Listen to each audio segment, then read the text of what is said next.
already initiated,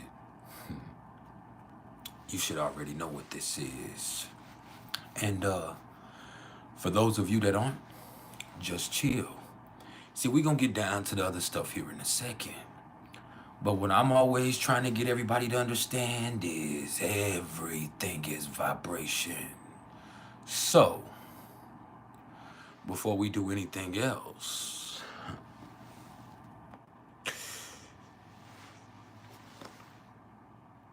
just vibe.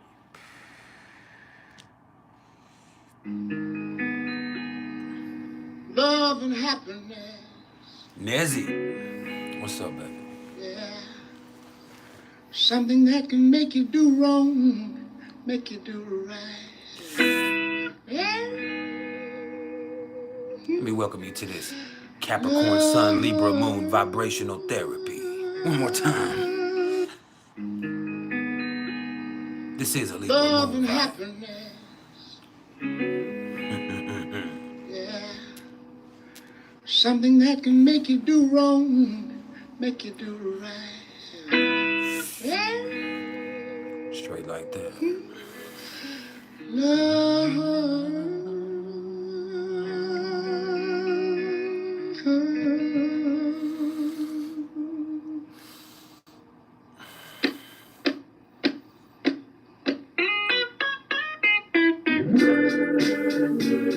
Everything is vibration. Love and happiness. Wait a minute, something's going wrong. Someone's on the phone. 3 o'clock in the morning. Yeah. Beats by Bless Zone Out Music. Talking about how she can make it right. Let's zone out. I'm about to take y'all on a musical journey this morning. We're going to go through the whole spectrum of emotions. We're going to show the beginning, love and happiness. We're going to show the middle. We're going to show the end. And we're going to show the after effects. This is the Capricorn Sun, Libra Moon vibe. One more time, one more time, one more time. Love and happiness. Yeah. Something that can make you do wrong, make you do right. Yeah. We'll take you on a musical journey.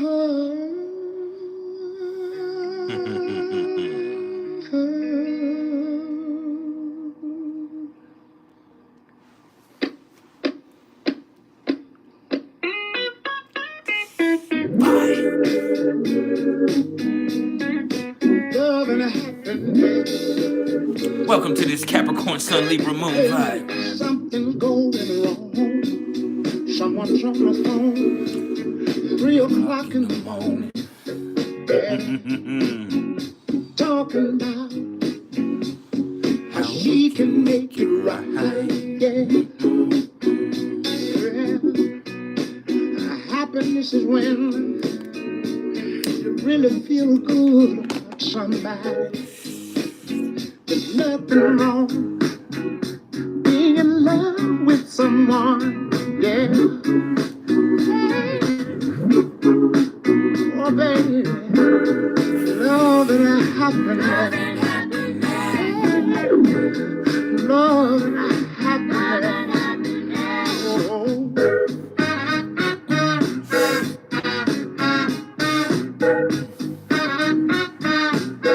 Little wake and bake session.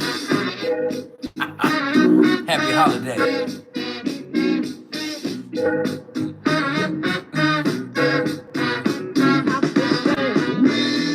Love and happiness. Love and happiness. Be good to me. Just vibe. I'll be good to you. We'll be together. Yeah. To see each other. Walk away with victory. Make sure you hit the like button as you come in the door. Oh, baby, love and happiness. Oh, yeah. Love and happiness. Oh. Yeah, yeah, yeah.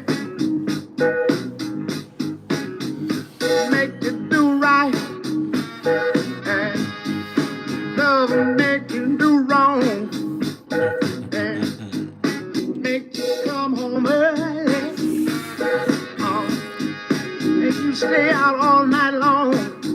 All motherfucking night. Oh, Lord.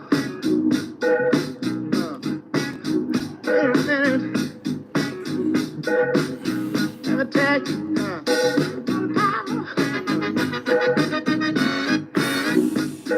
Power, love. Hey, hey, hey.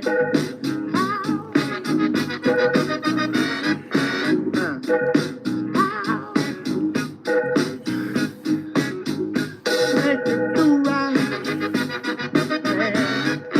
Love will make you do wrong.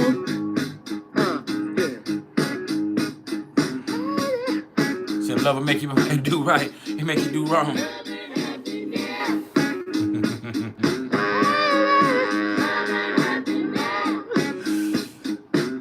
See, love.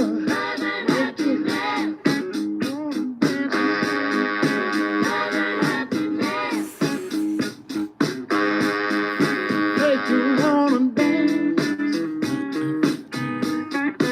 Love and happiness. Love is. I happen to love Capricorn Sun, Libra Moon energy. Both my wife and my daughter are Capricorn Sun, Libra Moons. Walking together, talking together, saying together, they want more for love, more for love. Just fine.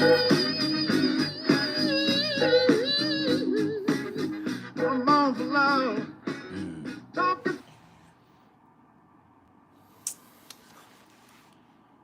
If you haven't smiled yet today, now would be the perfect time to do so.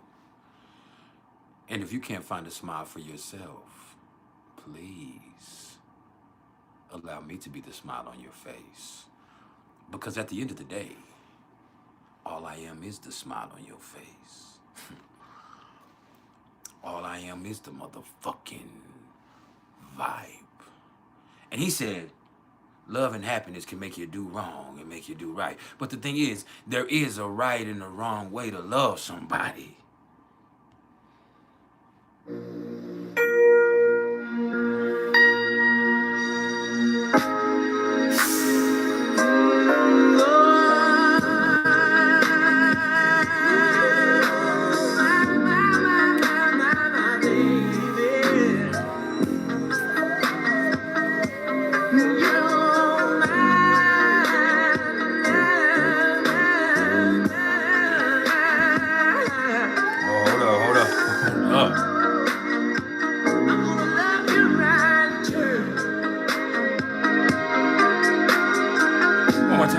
One more time. You feel your whole soul kick in when that beat kicked in. Understand, we're on a musical journey right now.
Oh man, this is a Capricorn Sun Libra Moon vibe.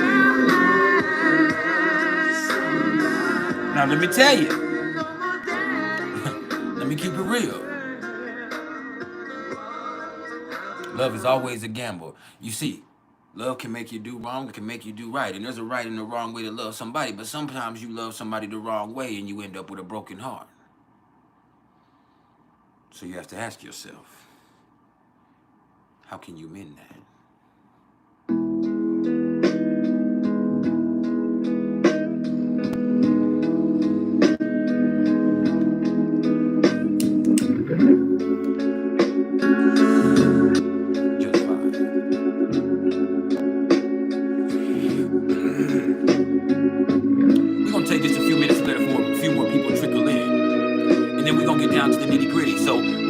Touch on the transits and elaborate on the aspects that might be affecting you astrologically, but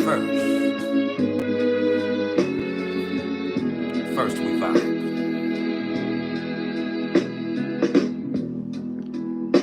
I can think of younger days when living for my life was everything a man could want to do.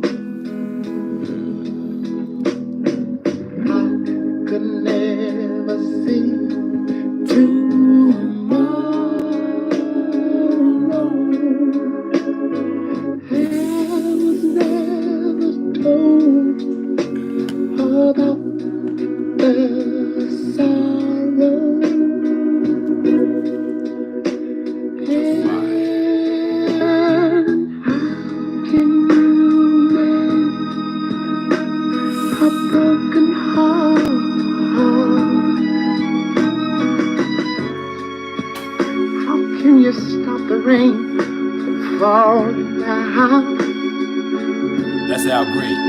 Tell me, how can you stop the sun from shining?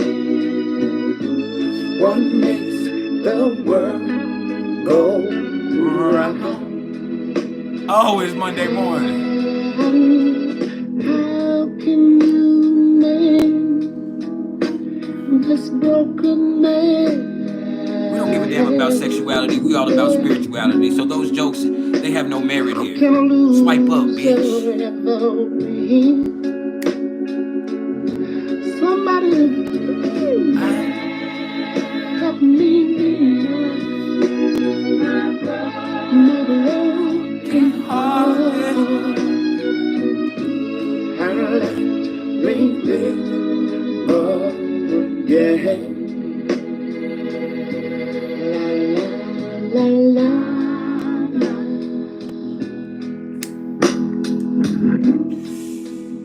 I can still feel the breeze that ruffles through the trees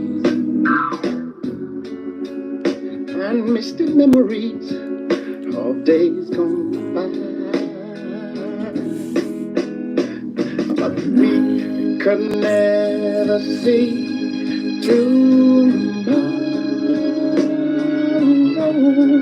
Anthony, what's up, fam? That no one ever told us about the sorrow. So how can we make a broken heart? 12, what's up, baby? And mine is, how can you stop the rain from falling down? Ask yourself that. Can you stop the sun from shining? What makes the world go round? And sometimes I have to say, Hey, let me tell you something about Capricorn Sun Libra Moon energy. Sometimes you have to look for the beauty in other people. Sometimes you look inside your soul and all you feel is cold. So you need somebody to warm that up inside of you. I know I live with it. I sleep with it. I just wanna.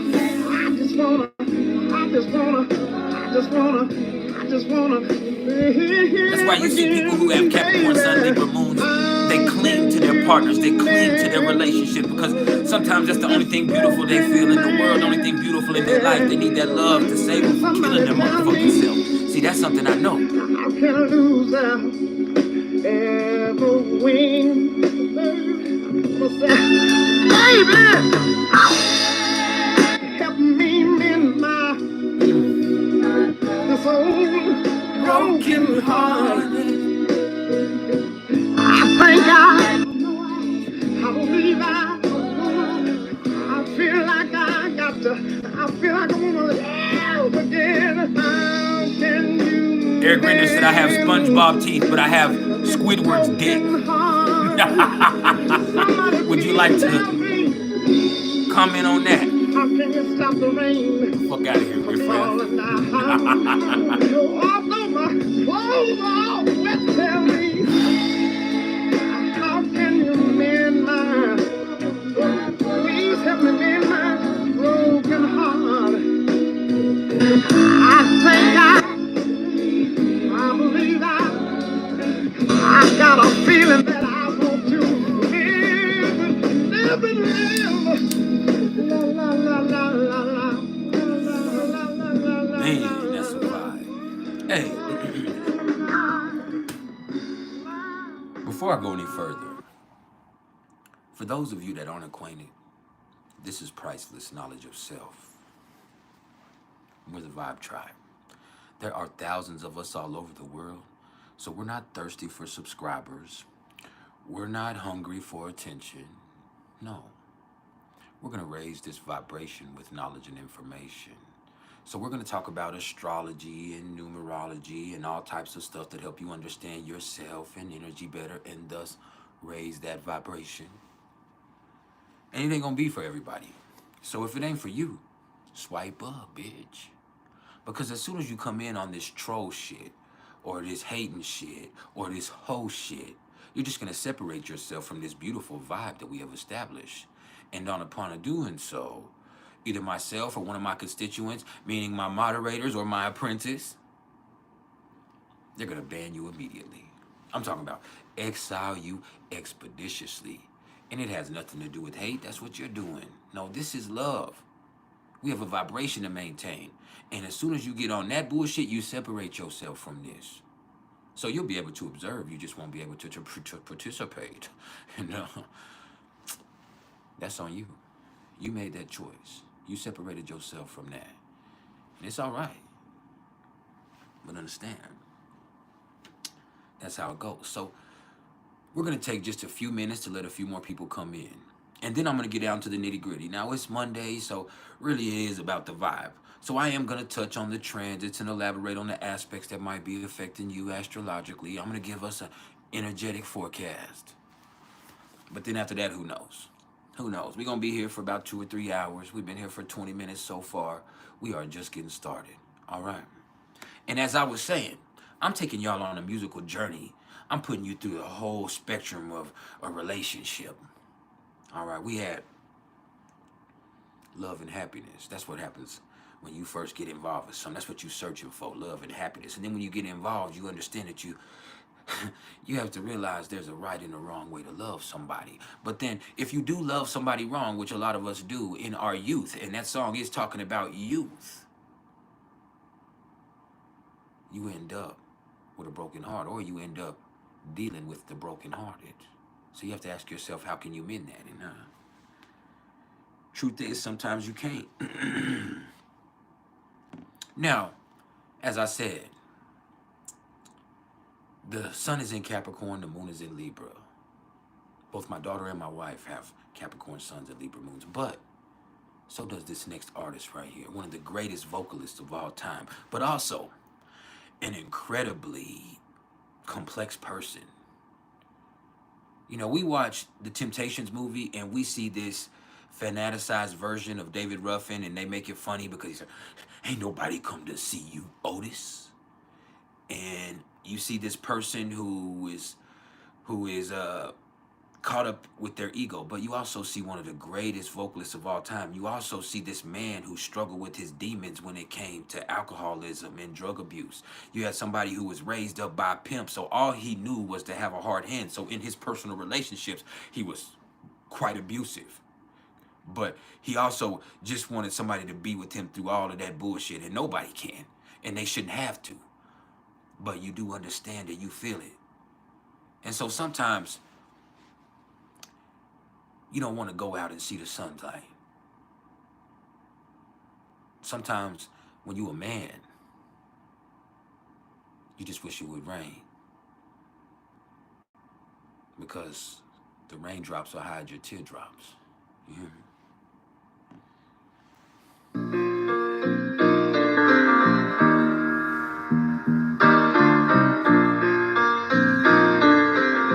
Just fine.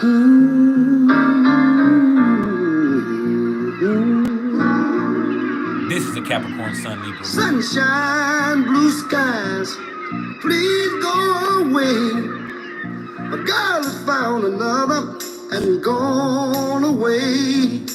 With her, with my future, my life is filled with gloom. So day after day, I stay locked up in my room. I know to you, it might sound strange, but I wish it would rain. Oh yeah, yeah, yeah, yeah. Cause so badly, I wanna go outside. But everyone knows that a man ain't supposed to cry. Listen, I gotta cry, cause crying is the pain, oh yeah. Even this hurt I feel inside, words could never explain. I just wish it would rain. Oh, let it rain, rain, rain, rain. Let it rain. Oh yeah, let it rain.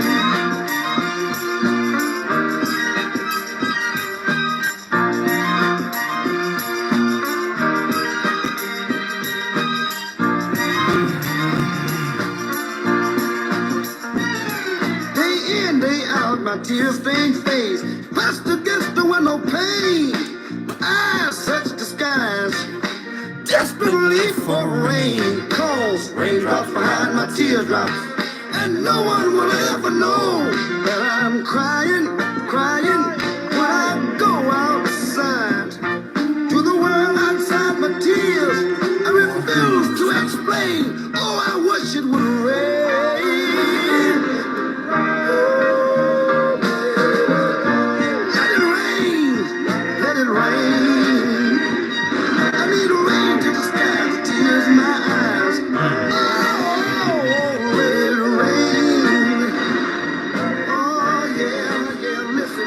That's something special, right?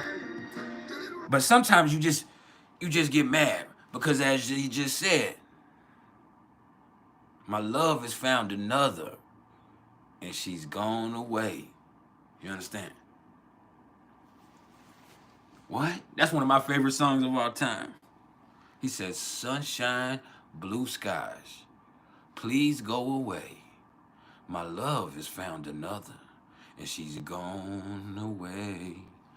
With her or with my future, my life is filled with gloom. So day after day, I stay locked up in my room. But you also, as a Cancer, and I'm a Cancer. See, that's cool. David Ruffin was a Capricorn Sun, Libra Moon. He was tough. I'm a Cancer. It's hard to let go. You understand? Because all you start feeling once you see that they moved on is, there the fuck you go. Acting like a hoe.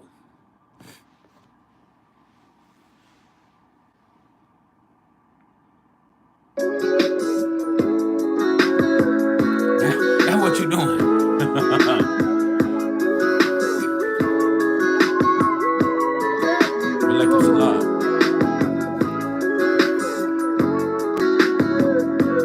Acting like a hoe. I don't know why I be fucking. Was it the liquor that makes me act blind. Times that I'm with her. Anonymous pictures of other niggas trying to kiss her. Will I love her or shall I diss her? I'm sick of the scandalous shit I deal with. Trying to paint a perfect picture. My memories of jealousy no longer carefree. Cause so much bullshit your girlfriends keep telling me. I'm on tour, but now my bedroom's an open door. So it got me thinking, what am I trying for? When I was young, I was so very dumb, eager to please. A little trick on a mission, trying to get them a piece. Me and my niggas is thug niggas, forming known drug dealers. We don't love bitches and believe they don't love niggas. I gotta blame my attraction, but you became a distraction, a threat to my paper stacking. I thought you changed, but now I know. Can't turn a hoe into a housewife, baby. So there you go. Acting like a hoe. I'm gonna put you through the whole spectrum today. Acting like a hoe. Acting like a hoe. See the word on the streets, you. Just a groupie on the world tour. I had to find out for myself, you. Girl, you need these silly shit, got this game twisted. So I don't claim them, just bang them. Papa raised the player, so player, I'll play him. I got hoes that got more hoes than me. So how I look, getting hooked like I ain't got G. Truly cutie booty big, but that ain't enough. And her head make me beg, still that just ain't enough. When I don't trust her, the bitch be lying too much. She be dying to fuck me, you be buying the stuff. See your friend, I know. Your whole MO's preoccupied with mostly getting clown after clown, town, coast to coast. See, I've been trying to stay away from sluts like you. Got me turned off completely by that shiesty shit that you do. Knew from jump your aim, straight through them spandex, don't front just name. Spots on your body for me to touch while you clutch this game. I keep flowing like this. He said K2 blunt, hell no. For me to say why you keep acting like a hoe. So there you go.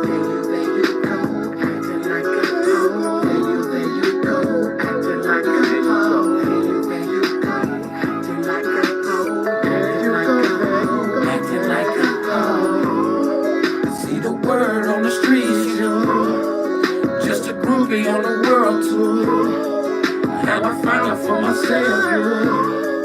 Girl, you need a chance. Get that fucking light when you come in though. We're gonna talk about the astrology in just a minute. But right now, you need to feel like it. she miss me all the time. How she don't even trip? She got a man at home. You need to stop chasing dick, bitch, and raise your son. I'm like, damn, we could creep sometime. And you know I'm on the road for like weeks at a time. Girl, you're thirsty. And stop calling while I'm working. You hurting me. All this bullshit is hurting me, girl. There you go. I blame it on your mama, she need to holler at you. Or should I blame it on your daddy for all the things that you do? Cause there you go, just like a whole caught in the street. Like giving your number out to every nigga you meet. I'm tired of the games you play, so stop playing. You hear what I'm saying, you only good for parlay. I'm laying down the rules, it's a game that you lose. So the streets can have you, baby, cause I stay on the move. There you go. Acting like a hoe. 304. So the word on the street is you. Just a groupie on the world tour. Now I found out for myself, you.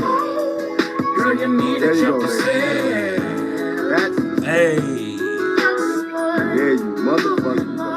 There the fuck you I go. could've swore you told me you was gonna change and you don't wanna go to clubs no more. And you wasn't finna dress all crazy no more. And you was gonna stay home and try to chill. What happened, baby? What happened? Oh, so your friend wanted to go out. That wasn't you that went out. You was just going out with your friend. Okay. So you was pissy drunk up in that nigga car because your friend wanted to get drunk, huh? It's all good. There you go, baby. Oh, I ain't tripping on some niggas calling me now. It's all good. Cause there you go. There you go. Me, I'ma still be a player all day, baby. All day. So, Always. there you go.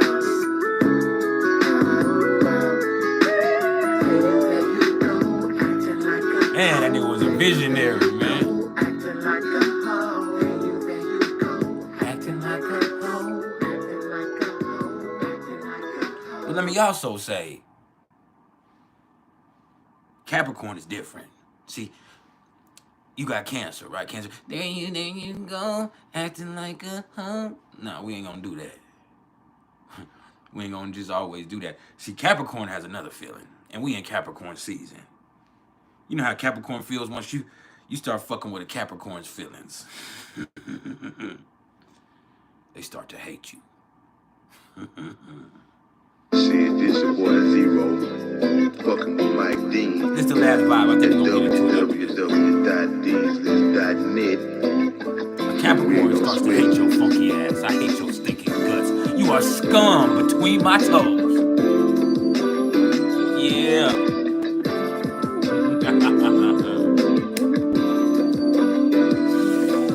I hate you, bitch. I hate you. I'm gonna turn that up louder. I hate you, bitch. I never thought I'd say I hate you, bitch. I hate you, bitch. I hate you, bitch. I never thought I'd say.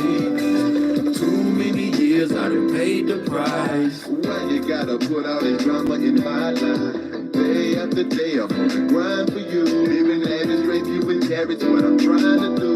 But I'm just a man, trying to do all I can. But you act like you ain't understand.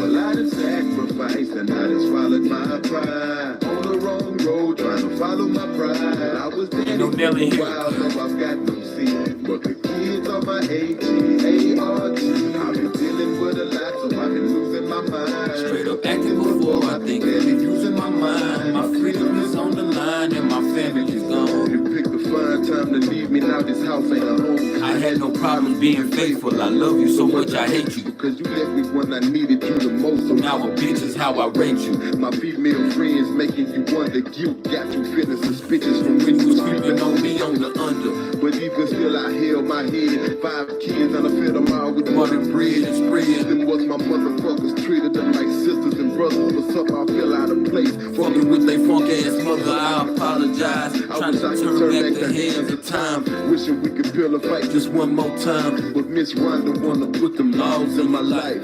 Although I'm happy, I never pictured you not at all in my life. Solo, that's how I'll kick it the rest of my days. But I wanna thank you for making possible some of the best of my days. I've dried my eyes now, but now all they can see is the green. You wouldn't have that jury broke ass motherfucker just let me sing. I hate you, bitch. I hate you, bitch. I hate you, bitch. I never thought I'd say I hate you, bitch. I hate you, bitch. I hate you, bitch. I never thought I'd say. Too many years I done paid the price. Why you gotta put all this drama in my life? Day after day I'm on the grind for you. Living lavish, straight view and Travis, what I'm trying to do. But Beats by Bless on our music. Are you still here? Nezzy, are you still here? We finna get into it. I know y'all came for the transits, but I had to vibe versus Monday. I hate Christmas. sacrificed and I just swallowed my pride. On the wrong road, trying to follow my pride. I was daddy for a while, though I've got no sin. But the kids are my AT-ART. I've been dealing with a lot, so I've been losing my mind. Straight up acting before I think that it's using my mind. My freedom is on the line and my sanity's gone. I hate you, bitch. I hate you, bitch. I hate you, bitch. You ever heard this before, Beats? I hate you, bitch. Yeah, this for the Capricorns. Definitely. I hate you, bitch. I never thought I'd say.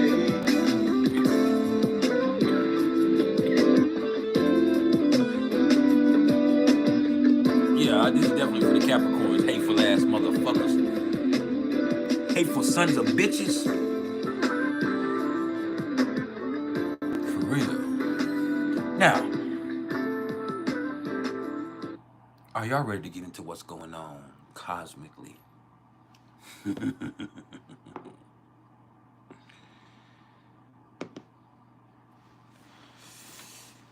Smile right now. I look good though, don't I?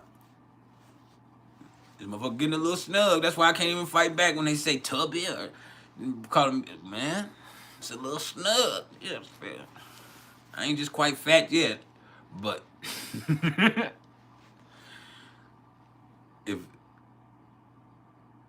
if I don't get some discipline. You know what's funny? You want to relate it to astrology?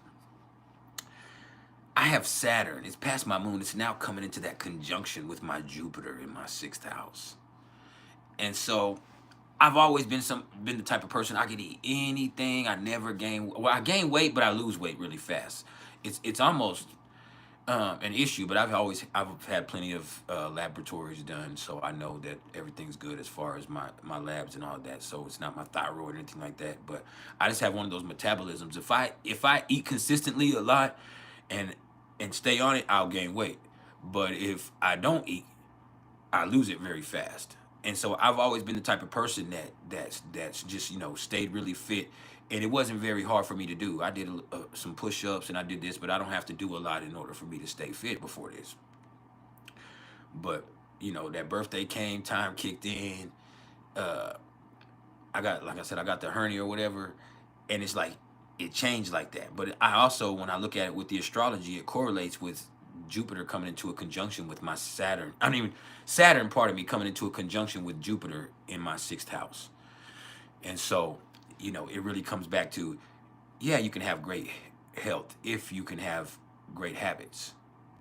There does come a point to where the overindulgence and the extra stuff and the things that you take for granted do come into play.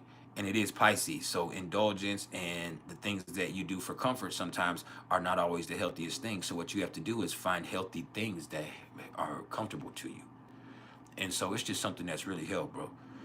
And so, but this whole time, I've actually got to where I knew I had got a little heavier because I was looking at the scale, right? And I realized I lost 5 pounds, and I was happy than a motherfucker. I said, "Oh no, you can't be one of them, bro." I was looking. I said, "Man, bro, did you?" I looked again. I said, "Damn, nigga, you lost 5 pounds." Yeah, smoking is horrible for the hernias. Just because the coughing. Smoking weed is bad for hernias because the coughing. But I try not to cough a lot. But I also do 750 push-ups all the time. So when you say what's good or bad for hernias, it is. But I've had this hernia for 7 months now. So, for whatever it's worth, it is what it is. You know what I'm saying? Like, hopefully it doesn't become an emergency, but at this point it isn't. And when it does, I'll have to take care of it. But there's nothing I can do. I can't afford the surgery out of my pocket, and I don't have insurance. And even if I did, that is an elective surgery. Unless it is an emergency, a lot of people don't understand. You just can't just go get a hernia cleared up. That's not how it works. A hernia, that's not how, unless it is incarcerated or strangulated. You can't just go to the hospital and they find, oh, you have a hernia, we're going to do surgery on you right now. No, there's people that actually need surgery right then. And so, no, that's not what it happens. And so when you have those hernias, like, at times, a lot of the times, you're just going to have to wait it out. There's some of y'all's dads and shit had hernias for 10, 20, 30 years. You're like, damn, my dad did have a hernia for like 5 years. And then he finally got it taken care of. That's kind of how it goes. But yeah, I had it for 7 months, and it's not a major problem. It's annoying. It's an annoyance. It does hurt sometimes. It is scary, but it's not something that I'm going to let kill me, per se. So, no, I have an inguinal hernia. An inguinal hernia just means a growing hernia. We ain't got no synchronization. We just two people. A lot of people get hernia. There's millions of people that get hernias all over the world. I love you, but that ain't a synchronization. Hell no. And people just got that shit. People just get hernias. There's been a lot of people that come through here to get hernias. Shit. That's just how it is. But I live fine with it. Like I said, I still work. I can't run, which is what I used to do a lot. I used to be an avid runner. I played basketball with my sons. I'm always playing football with them, and I'm always jumping around and shit. But I start to get active like that, and then I start worrying. Like one day I was like, man, I'm going to shoot the basketball a couple times. But when I start shooting the basketball a couple times, you can actually feel it pop out. Like that shit feels weird. It doesn't hurt, but it does feel weird. You can feel something pop out through the, like it's a popping feeling. Like, and you're like, oh shit, you push it back in, like, oh shit, that's fucking weird. But yeah, it's like that. You feel it pop out, you pop it back in, and you're like, oh hell, I better chill the fuck out. And so you do it. And then after a few hours, it's kind of snuck out a little bit. So you might feel it. Like if I've been sitting here for 2 hours, I'll be like, okay, this motherfucker probably popped out a little bit. I'll stand up, pop it back in, and sit back down. But yeah, it's not really an issue. I guess it's in an area where it's not. I'm one of the fortunate ones where it's not. It's not where the circulation is getting cut off, and it's not blocking my bowels or anything. I don't know if it's a bowel. It's not always a bowel. It could just be fat tissue. It could be something. Sometimes a hernia is your large intestine. Sometimes a hernia is your bladder. Is the stuff around your bladder. Sometimes a hernia is fat, just fat and tissue. Sometimes it's just tissue from when if you have varicelle, like in your left testicle. Varicelle is when like the veins swell up in it. And a lot of people get it, like 40% of people get varicelle, but varicelle is when like the veins swell up on the left side of your nuts, right? And it's just like varicose vein, basically. Some guys get it. Sometimes it means you have a kidney tumor or something's wrong with your kidney, but other times it just happens because of the way you're built and the way that you sit. If you sit a lot, for me, I have one because I sit a lot. But anyway, they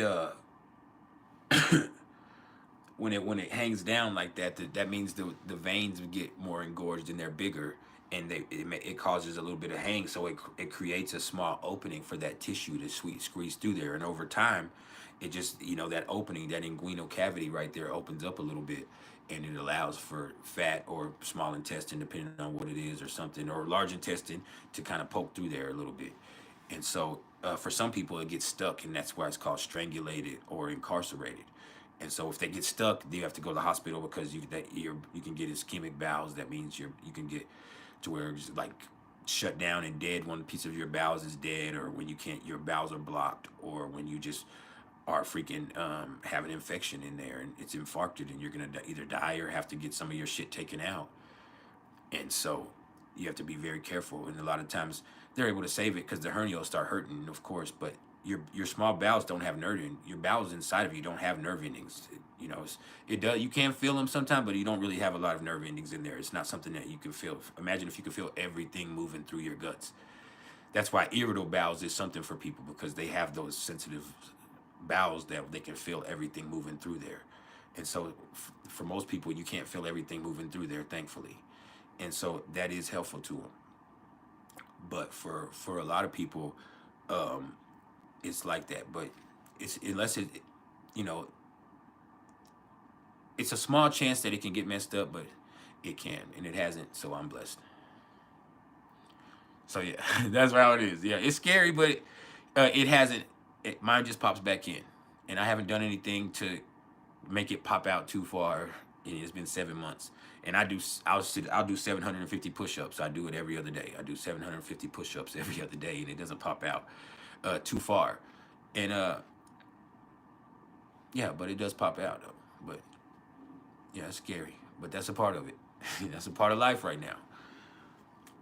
That's what happens when shit like that happens, when you have Saturn in your 6th house, or Saturn conjunct your moon, or like that Saturn in the 6th house type shit. Is fucking long-standing health shit. Then that also had a preface of psychosomatic shit that we all saw,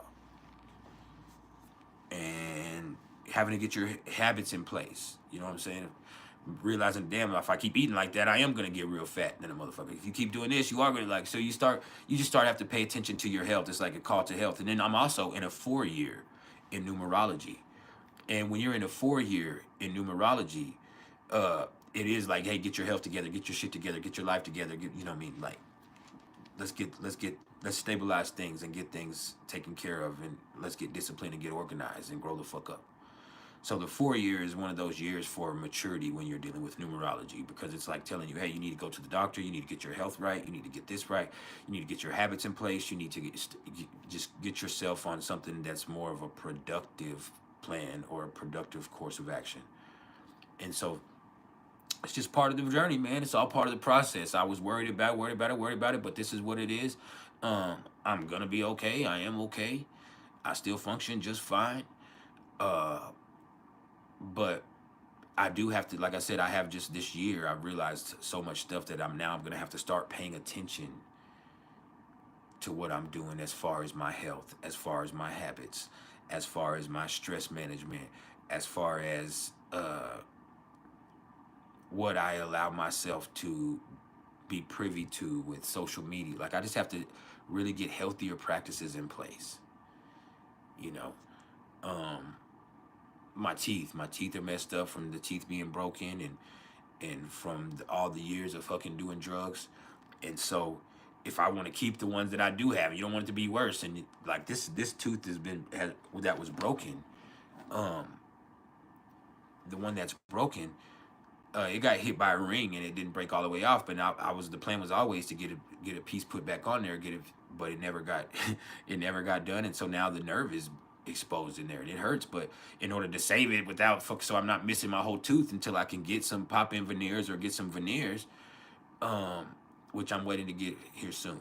I'll have, they might look like chiclets, but I'm gonna get some pop-in veneers first, and then after that I'll get some permanent ones. But yeah, but I needed a cap on there. But I'm not gonna get that. I'm gonna get permanent implants. My teeth, my mom had dental implants by the time she was 32. Her teeth went bad. Like, it runs in our family. Not only is this something, but anyway, what my whole point is, I just had to be meticulous about brushing, which I've always brushed once a day, but making sure I'm brushing 2-3 times a day, making sure I'm taking care of my teeth, making sure I don't have stuff stuck up in there, because you don't want to get infections. All those type of things, because I have had abscesses and I have had those infections, and that shit's scary too, because that shit'll kill you. A lot of people don't realize that if you don't get the tooth pulled, which I didn't, and you've had abscesses, you can take the antibiotics and they can go away, but that abscess, that hole is still there, and it's gonna happen again. And if eventually that infection gets into the bone, and then you have to lose a piece of your jaw, or the infection gets to your heart and you fucking die. And so it definitely is something that you have to pay attention to. A lot of people don't realize that. So just understanding those things, and people say, well, that's scary. It is scary, but also it's eye-opening, and that's part of what Saturn does. And, you know, it's not even in my 6th house right now, but it's going to come back it's coming to my 6th house. It was in my 6th house. It retrograded out. But just, hey, get your health right, get your practices in place, and get yourself right. You know, it's going to take time, and it's not going to be easy because you've taken that for granted for so long. And that's what happens with Saturn and Pisces. We kind of talked about that a little bit. With Saturn and Pisces, it feels like the world is picking on you and things are accumulating. But it's the things that you've ignored, the things that you've tried to escape, the things that you didn't take care of, the things that you avoided, the things that you took for granted, all of that stuff right there. This is all of it being piled on at once. And it seems like, damn, life is out to get you, but life isn't out to get you. This is just you need to get your shit right. You need to do and take care of your stuff. And sometimes it's too much, but you allowed it to get to this point. And that's the realism of it all. You know, that's the karma of it. The karma of it is not it happening. The karma of it is you realizing that it's happening for you. See, that's the process right there where you grow from it. But yeah, that's kind of how it goes, though. So are y'all ready to really talk about what's going astrologically? We have these talks, but it's Monday. We kicking in. We keeping it real. I'm telling you how this shit relates to me. Hold on, that bitch damn right there.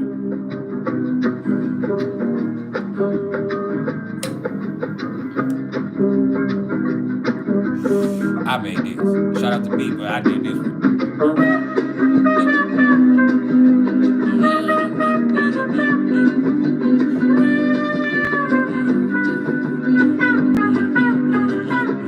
Hey, bro.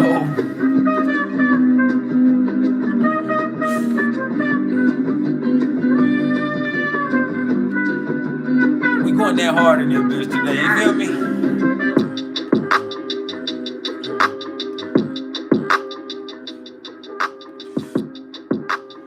Now, see the sun. The sun is at 2 degrees of Capricorn. And what can I say other than this is where shit gets real.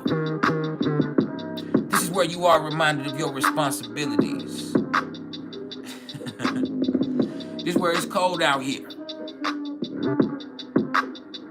So you better make sure you do what you can so you ain't gotta feel that burn.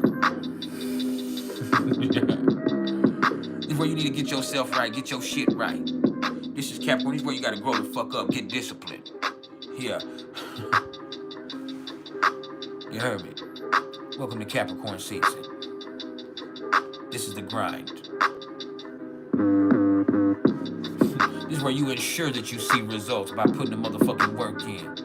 By being the motherfucking best. This is where you either be great or shut the fuck up. And make sure you keep receipts, both literally and figuratively. This is Capricorn season. We at 2 degrees. So that means, for those of y'all that believe in critical degree theory, this is a Taurian degree. Oh, we talking about a Taurian degree, huh? So that means today's about that guap, that guala. Today, you need to make sure that you see results. You need to be patient, but stay determined. Grind it out. It's one of them days. Yeah. We gonna get it up out you.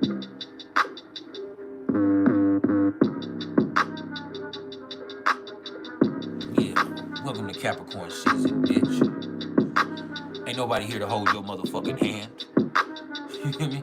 Ain't nobody gonna kiss your ass. You gotta get it out the mud, cuz. Huh? Yeah. Look good doing it while you're at it, too. Be great or shut the fuck up. And make sure you keep receipts. Both literally and figuratively. This is Capricorn season, bitch. It's a cold world out here. You think I'm finna lend you my jacket? Not in Capricorn season. You should have brought yours. You should have known better. You hear me?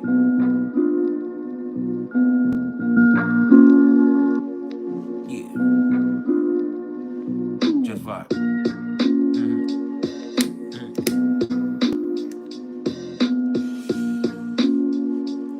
Now the sun is square to the nodes. So I will be honest, you could be making things harder for yourself with the mentality that you're approaching things with. But that's all right, you gon' learn. You gon' learn. Can you feel that? Now for me personally, the sun is conjunct my Neptune. Opposite my sun. My sun is 4 degrees of Cancer. And so this ain't my favorite time of the year. I realize that. When I'm looking at it and I think about how horrible Christmas has been for me my whole life, I think about right around Christmas time, the sun is conjunct my Neptune and opposite my sun, right? So you have these expectations. I have these expectations. And all I want to do is feel something good. But a lot of times, because of those expectations that I myself have established, I end up being let down. So maybe I need to squash the expectations and just love. See, I learn lessons in everything that I do. I relate it to me, so just think of how awesome I can relate it to you. You fucking with the best. But yeah. I just realized that, man, like a couple of years ago. Like, I hate it. But I also have some profound spiritual experiences around Christmas. I don't want to speak on it because I don't want people to discredit things that I've experienced. And maybe it's a gift that I get. It's the one Christmas gift that I've come to expect, that I've come to cherish. But since I've changed my life, and since I've started having the spiritual experiences that I have started having when I was triggered by it, every year, right on Christmas Eve, right on Christmas, I have something happen. I have a visit. I don't want to say, but I just have a visit. whether in dream or in reality, you know, whether it's through a dream or whether it's through me just being there and having an experience. I've had profound spiritual experiences from something that's familiar and familial and full of love and protection for me. And so it's something that's happened. But other than that, I just realized that like I've had horrible Christmases, you know what I mean? And I don't want to bring down everybody else's mood by saying all the bad stuff that's happened to me. It's just, you know, I grew up, my mom died when I was 13. Before that, you know, we had a few good Christmases, but she started struggling after a while. She got sick and so we started struggling. My grandmother ensured that we had everything that we wanted and needed, but you know, once my mother died and we started living with my dad was a drug addict. My dad was, you know, the way that my dad was. And so we just had some really horrible experiences with Christmas, you know. I've told y'all before, I remember one year when I was like 14, the school had gave us a whole bunch of fucking presents. They, you know, we had signed ourselves up. Me and my stepsister had signed a whole bunch of papers, and because my parents weren't going to do it, they never went up to the school. And so we signed a whole bunch of papers for us and got all of us Christmas presents from the school because our parents weren't shit. And so on Christmas Eve, we were so happy. We had all these presents under the tree. I mean, our whole living room was filled up with presents for all of us. There's 5 of us. And so on Christmas morning, we woke up and all of the presents were gone. All of the motherfucking presents were gone. And that's the opposite of what's supposed to happen to kids. My dad and my stepmom had taken all the presents and sold them all off.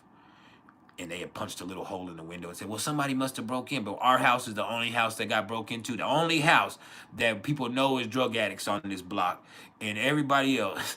And you think they're going to just break into our house and steal our presents? Like, no. Like, shut up. And the window was still locked. You just had punched a hole in the window. But yeah, that's just the type of stuff that I grew up with, you know, and it's just not my favorite time of the year. And then as I've gotten older, you know, once I started taking responsibility for my life, Christmas for me is a stress. You know, I want to help and I want to give. And so me wanting to help and want to give, it becomes a stress. You know, it's funny that that's the sun in Capricorn opposite my sun. And also the sun conjunct my Neptune in Capricorn. So it's like me getting caught up in what it's about sometimes, me getting what it's about. It's like I want to buy my daughter everything I can. I want to buy my sons everything I can. I want to buy my wife her birthday's Christmas Day. And so that's just one of those situations. Like I got to make sure that she has a birthday present and a Christmas present, because for her, that's something that she's experienced her whole life is, oh, this is your birthday and your Christmas present. So making sure that it's special that day because she's made sure that this day is special for the kids so much. Making sure my daughter has a present, and then her birthday's in 2 weeks on January 11th. And so with her birthday being in 2 weeks on January 11th, it's like, okay, I got to make sure she gets a Christmas present now. But I also, and it's adequate because she's 17, about to be 18. And, you know, she's trying to keep up with the hustle and bustle of life and her friends and all of that shit. And then also make sure that she has a birthday present. My sons, they're 15 and 14 and 9, about to be 10. And so they're all... what they want is not fucking cheap. And so making sure that they have a good Christmas, making sure that they have this, me having to hustle, but then end up being broke and rent still being due. Like a lot of people go through this on the holiday season. This is something that happens. That's why Capricorn season, it's like a responsibility sometimes. Like for those people that celebrate Christmas, yeah, you feel the Christmas cheer at the end of it, but it's like during the build up to it, it's like, oh, you have to do this, you have to do that. You're keeping up with the Joneses, you're keeping up with the times. You're making sure that you're making other people happy, but their whole time, it's like at the sake of your own stress. And you stress yourself out trying to keep up with the world and make sure that you're providing for other people, but it's like something in you is waiting for something in return, and what you get in return is not always something that you feel is built in appreciation. And so it's just like that. It's just like that, man. And so I appreciate it, Kingdom. But yeah, that's kind of how we go with this. When I look at this, the sun being opposite my sun, with the sun being here in Capricorn, it's like, okay, this is just, for me, is very serious, and that's not something that I necessarily enjoy. And so it's gonna be all right. It's here now. I gotta wait till Christmas morning, shoot this money to my daughter, and then I can just be like, okay, now I'm broke. Now we reset for next month. But it's just like, and I have Saturn in the second house too. And so for me, you know, just thinking about money, it's extra stressful for me. That shit with money is extra stressful. And even in Vedic astrology, I have Ketu in my second house. Ketu is going to be there, but Ketu also is like a sense of detachment. It's like you've had money in those previous lifetimes, I guess. You've had that fortune. You've had safety in that. So this time in this life, you're kind of separated from that in a different way. That's not your focus, because Rahu is going to be your focus in that 8th house. And so Rahu being in that 8th house is going to be your focus, and you know, that spiritual journey and Aswini. And so that race, that spiritual journey, that to heal. You know, you're trying to heal and get away from that stuff in the previous life and all of the dirtiness of living a life that's materialistic. And so you just think about that. Think about the spiritual thing of that. Like with Ketu, it's that dance of Ketu and Rahu. So with Ketu, it's like in my second house, it's like you've had that riches, you've had this in a previous lifetime. You might have had royalty, you might have had influence, you might have had this, whatever. It's Libra in the second house, right? And so you have this, but that means in this life you had that. But that means in this life, what you need to be on is on a journey to heal. You know, to heal from all of the fucking materialistic values that you yourself had established, and the stuff you did for money and that lifestyle, and the things that you did to be able to afford that lifestyle and to keep that lifestyle.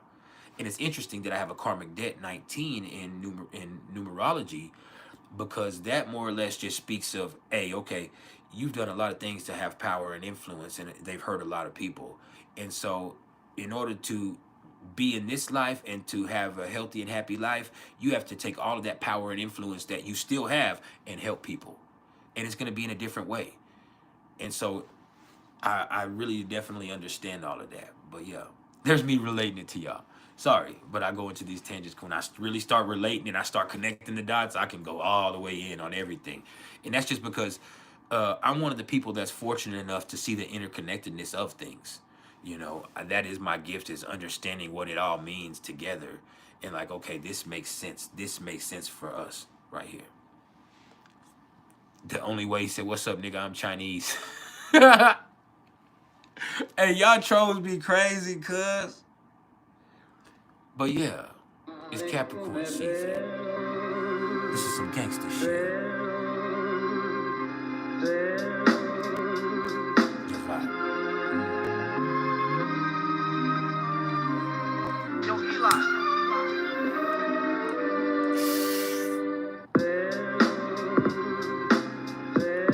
That right there has like a Sicilian vibe to it. I'm gonna need you to do me a favor.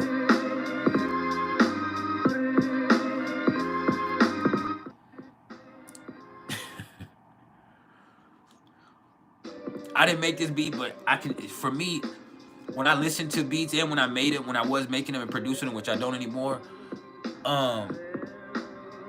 it's like becoming that. It's like when I'm doing a vibe and I'm into that, it's like, okay, this is the vibe that we're in. This is, and if I don't do it beforehand, I do it afterwards when I'm listening to somebody else's beat or something like that. I'm like, okay, this is what type of vibe I get from this. And for me, you know, when you hear this, it's Sicilian.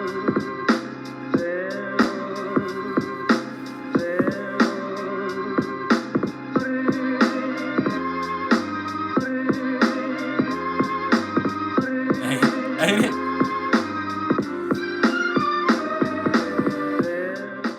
I say that because my mother and her family are full-blooded Italian, so I've heard this type of vibe a lot of times. But yeah, that bitch has that.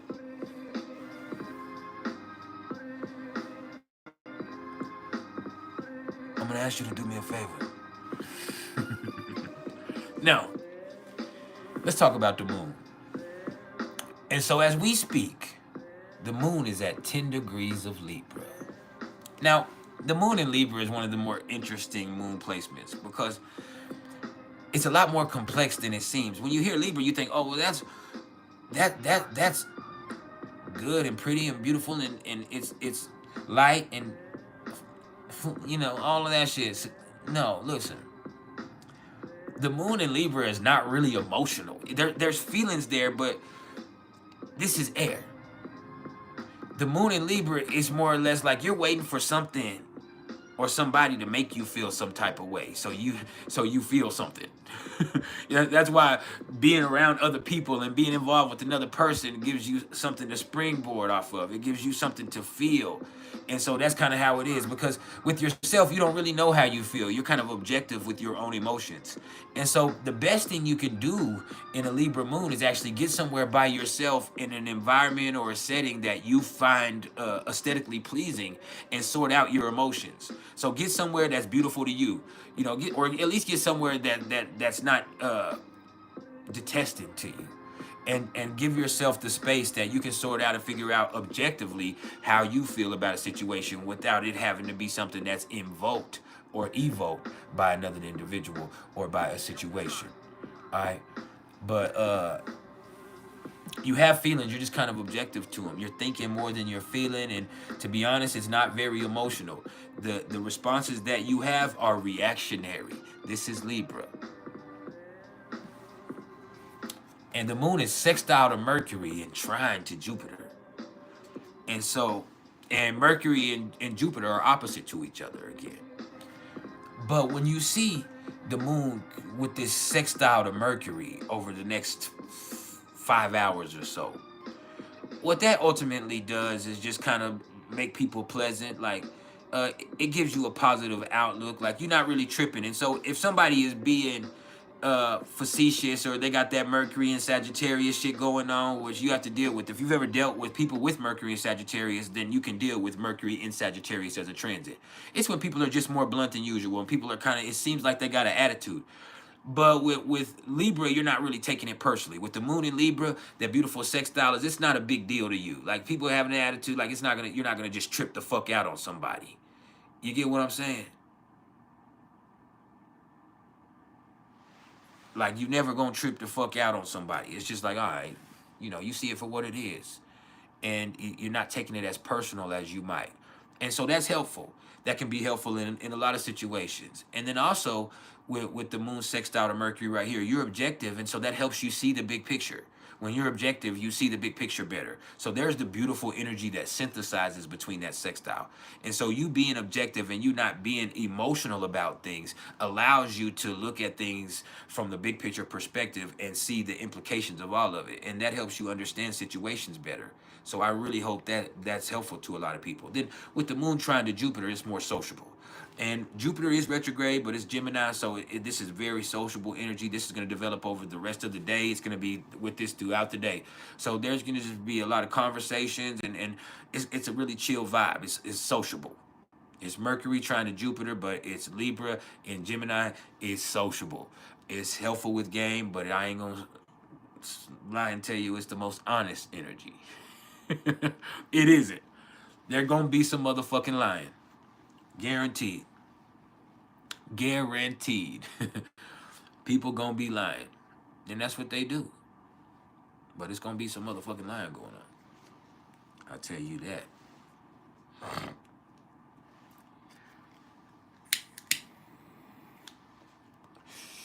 Alright. Now,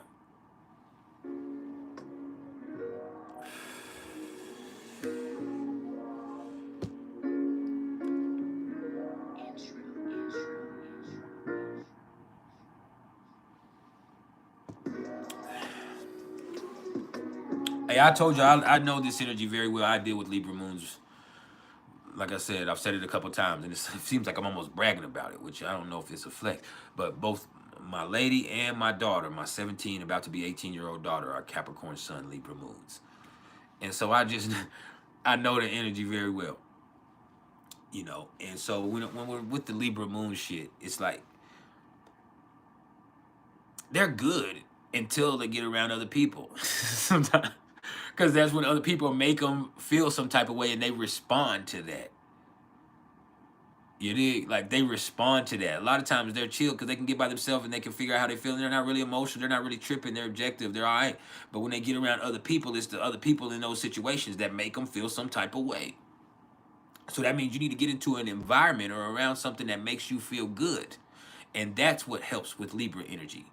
You know, this is still air, you know, and it means be around somebody because it's Libra. But the best thing for you to do is first get by yourself before you go around anybody else, and they can make you react some type of way and sort out how you feel about you and about the situation, about your day and about life and about everything just real quick. That doesn't mean go have a whole fucking 5-hour session where you're pondering about the philosophies of life, even though with Mercury and Jupiter, and the moon sextile to each other and it being Sagittarius and Libra, that wouldn't be a problem. But I'm not telling you to go do that. I'm just saying go sort things out real quick, get you somewhere, you know, just take a break. Go outside for a second if it's not too cold wherever you are.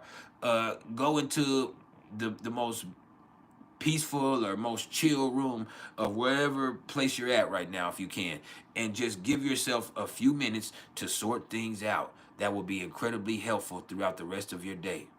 All right.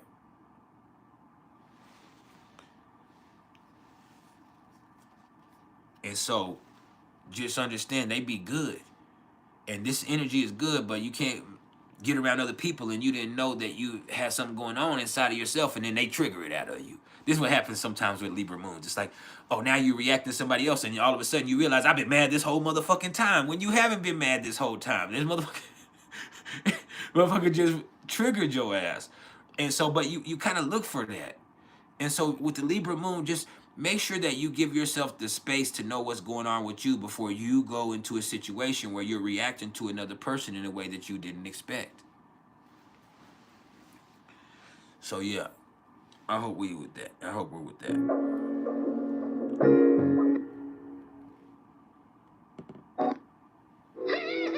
That's how it goes. You gotta have boundaries.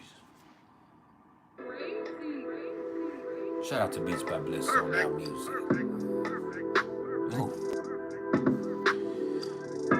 Oh. I'm fucking with that. That's called Boundaries by Beats by Bliss on that music. Just on that.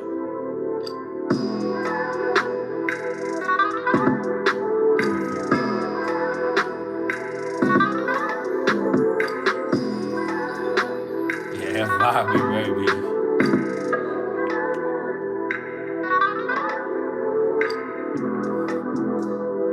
Yeah. I like that. My bad. Anyway, yeah, that's the moon in Libra. But it is a sociable day. It's a very sociable day, but it can get messy. Because Jupiter being retrograde, Jupiter being in that trine, it's easy. When you're being sociable, it's real easy to get involved in some messy shit. And you can get caught up in other people's shit. It don't even be anything with you because it's Libra and it's Gemini. And so just be careful today. It's one of those days where you can have fun. It's going to be sociable. It can be good, but it's also real easy to get caught up in some messy shit. And then you sugarcoat shit and you're not a certain, and then now you're caught up in it for real. So don't do that to yourself, beings. Now, Mercury. Mercury is now at 10 degrees of Sagittarius. And it's moving. By the end of the week, Mercury would be doing what Mercury usually does. It'll still kind of be in that post-retrograde, but it'll be moving at least a degree a day, and then it'll get into where it's going 1.5 degrees a day like it usually does. But yeah, Mercury's gonna start moving here soon. And with Mercury in Sagittarius, I can't say it is a visionary type energy, but sometimes that's the problem in itself. Like, you can see how things are going to play out. So you're so focused on how things are going to play out that you miss out on what's going on right now, right in front of your face. Right? And then also, it's like sometimes with Mercury and Sagittarius, people be very blunt and they be thinking they're telling it like it is, but they're really telling it how they think it ought to be. You feel me? This is how it ought to be.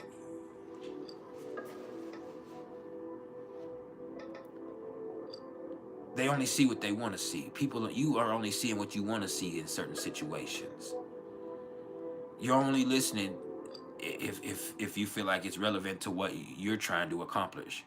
And that's kind of how it is. I'm also really used to dealing with Mercury and Sagittarius. My lady has that Mercury and Sagittarius. My daughter has Mercury and Sagittarius, so I know. My other daughter, not the Capricorn Sun Libra Moon, she has Mercury and Capricorn, but my 22-year-old daughter, which is my stepdaughter, really, she has Mercury and Sagittarius. So yeah, shit crazy, man.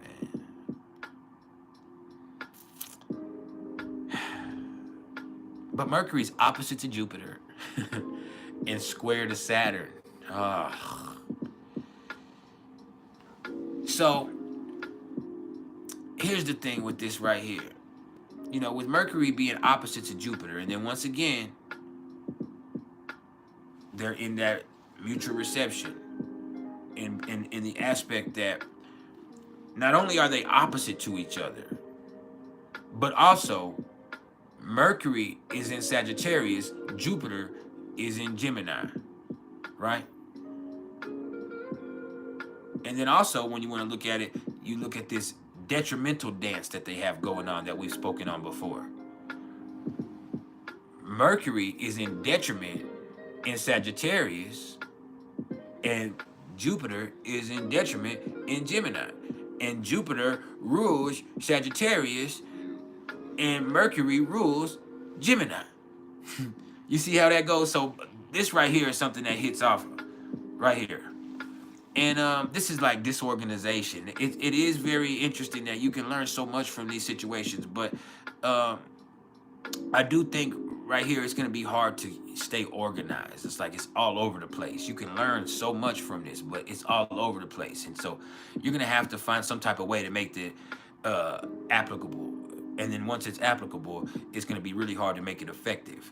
And then also you have your worries and your anxiety get in the way because Mercury is also square to Saturn.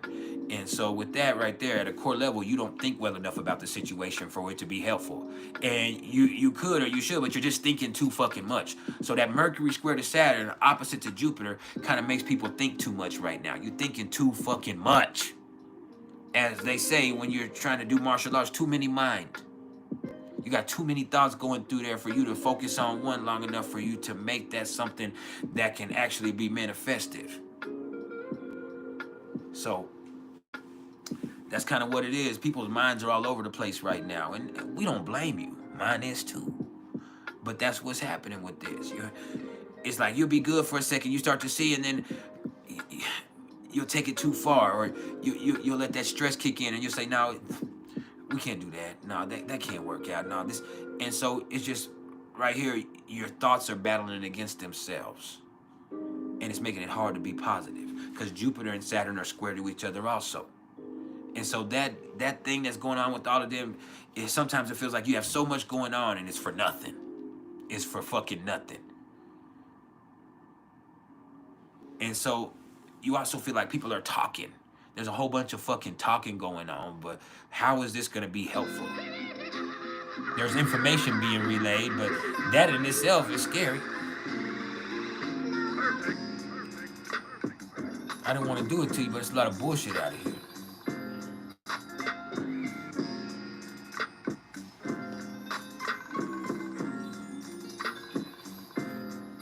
Anthony said his baby mama Mercury and Sagittarius too, so she'll cuss you out at the drop of a dime. Or Mercury and Sagittarius will cuss you out so goddamn fast they got that attitude. Or to them they don't got an attitude, but for us, like motherfucker, you got an attitude. And when it's Capricorn energy too, it's like, man, you a Capricorn, like you got an attitude, motherfucker. Take me for who I am or just leave me the fuck alone. No, change, bitch. Sometimes you gotta keep it real with them, motherfucker. Make a change.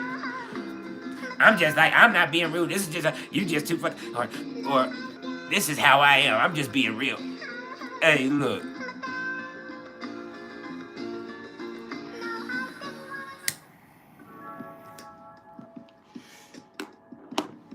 Yeah, they just go to talking crazy and don't even think like, who the fuck you talking to, cuz? You know what I'm saying? Don't make me have to dick whoop you. Don't do that. Don't make me do that. Cause I actually am a cocksmith of the highest order. Best of the best. What's up? If you the best of the best, I don't know what they gonna do about the rest. I'm the blessed of the blessed. You hear me?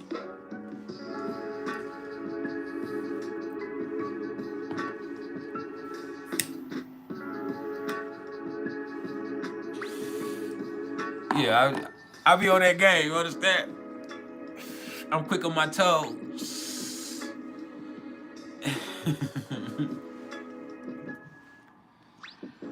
Hold on.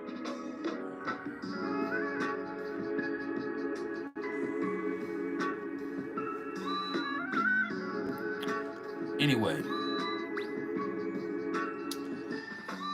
let me turn this down. Let's talk about Venus now. Because Venus is sitting at 18 degrees of Aquarius. So interesting enough, as we get into the late night tonight, as the evening progresses, then we'll see the moon trine Venus too. So that'll be good too. It's like you don't want to do the same old shit. Later on, you'll just have this urge to do something different. But with Venus in Aquarius, there's this love of freedom. There's this love of brotherhood. There's this love of doing something different or something new that kicks in. And you just want to experience something different than what the mundane is. And you can do that because you realize that you yourself are something different than what the mundane is. You just have to express it, be unique. You hear me? Now, let me also say, Venus in Aquarius is not a very affectionate energy. It's more cool. It's more chill. It can be sexual, but it's not sensual.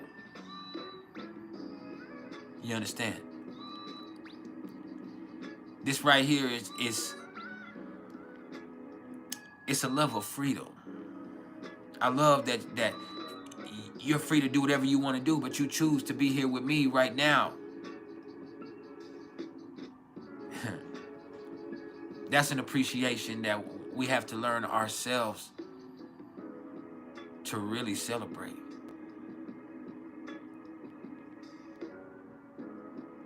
Yeah. Can you feel that? Kingdom. No, I'm a Pisces moon, baby. This that Pisces moon that be having me vibing. I'm a Cancer too, but it's that Pisces moon that be having me. The vibe. I'm the Pisces moon. You heard? But yeah, this is just a chill energy. It's not greatly affectionate. It's not overly emotional or anything like that. It's not really emotional at all. It's just kind of chill. It's just like, hey man, we vibing, we good. You can do whatever you want to do. Right now, I want to be with you. This is what I want to cherish with you. I want to experience something new with you. You understand? I don't want to experience something new. When I say I want to experience something new, that doesn't mean that I need somebody new. I can experience something new with you. Let's do something a little different. You heard me? I heard you eat a little ass. I need that. I need that. I need that.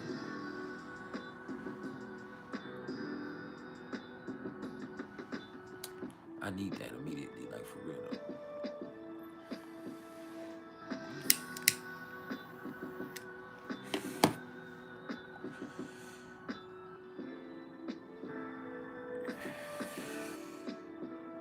Smile right now. If you haven't smiled anything else, smile right now. Because when we get done with this live session, I'm finna go chill with my kids. I can't wait. I'm finna go in there and talk shit. They was fighting yesterday. That shit was fucked up, but gotta be careful. These kids getting big. I got a hernia. Like I said, they was in there squabbling. I got a 15-year-old, a 14-year-old, and a 9-year-old. But my 9-year-old is in the 98th percentile for height and weight. I mean, he ain't real big as far as like chubbiness or anything, but he's a solid kid and he's very tall for his age. I don't know where that shit came from. I mean, on my mama's side, we have tall people, but I'm only 5'11", and so he's projected right now. It probably could change at some point in time, but right now, because of where he is, they got him at being around 6'3", 6'2", 6'3". Now, my mama was 6 foot. My grandmother is 6 foot. My uncles are 6'4", 6'5", 6'6". But on my dad's side, they're very short. I'm the tallest male on my dad's side of the family, and I'm the shortest male on my mom's side of the family. Like, seriously. Feels weird. The blackest male on my mom's side of the family, and the lightest. No, I have a lighter. I got a lot of mixed breed cousins, but yeah, I'm also the blackest motherfucker on my mama's side of the family. Best believe that. The only.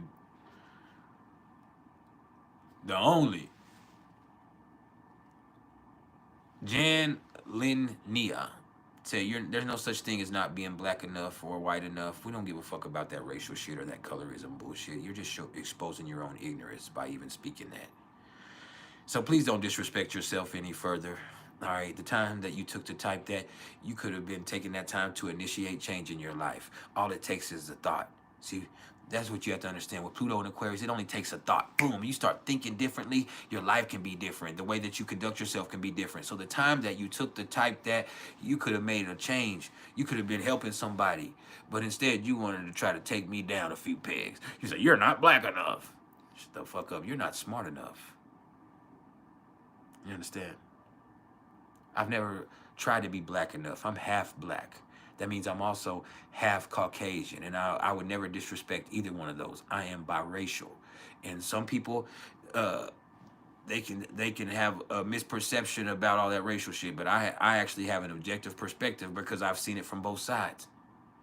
I know what it feels like to be treated like a motherfucking nigger.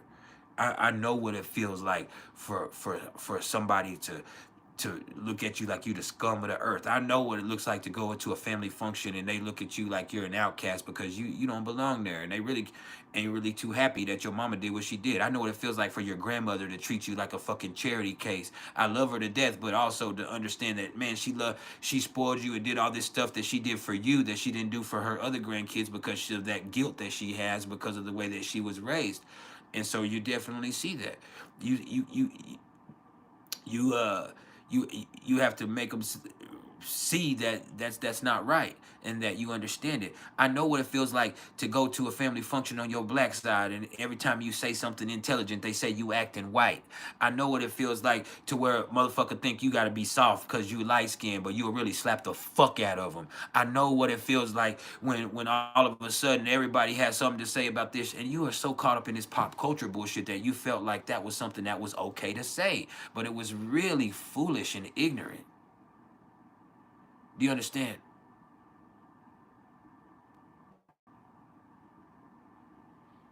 Do you understand? We on some trill shit. I don't think you understand that. That transcends colorism and racism and sexuality and all of that bullshit. This is about spirituality. I don't give a fuck what you do in your private time. I don't give a damn if you a freak. You heard me? Give a damn about that shit.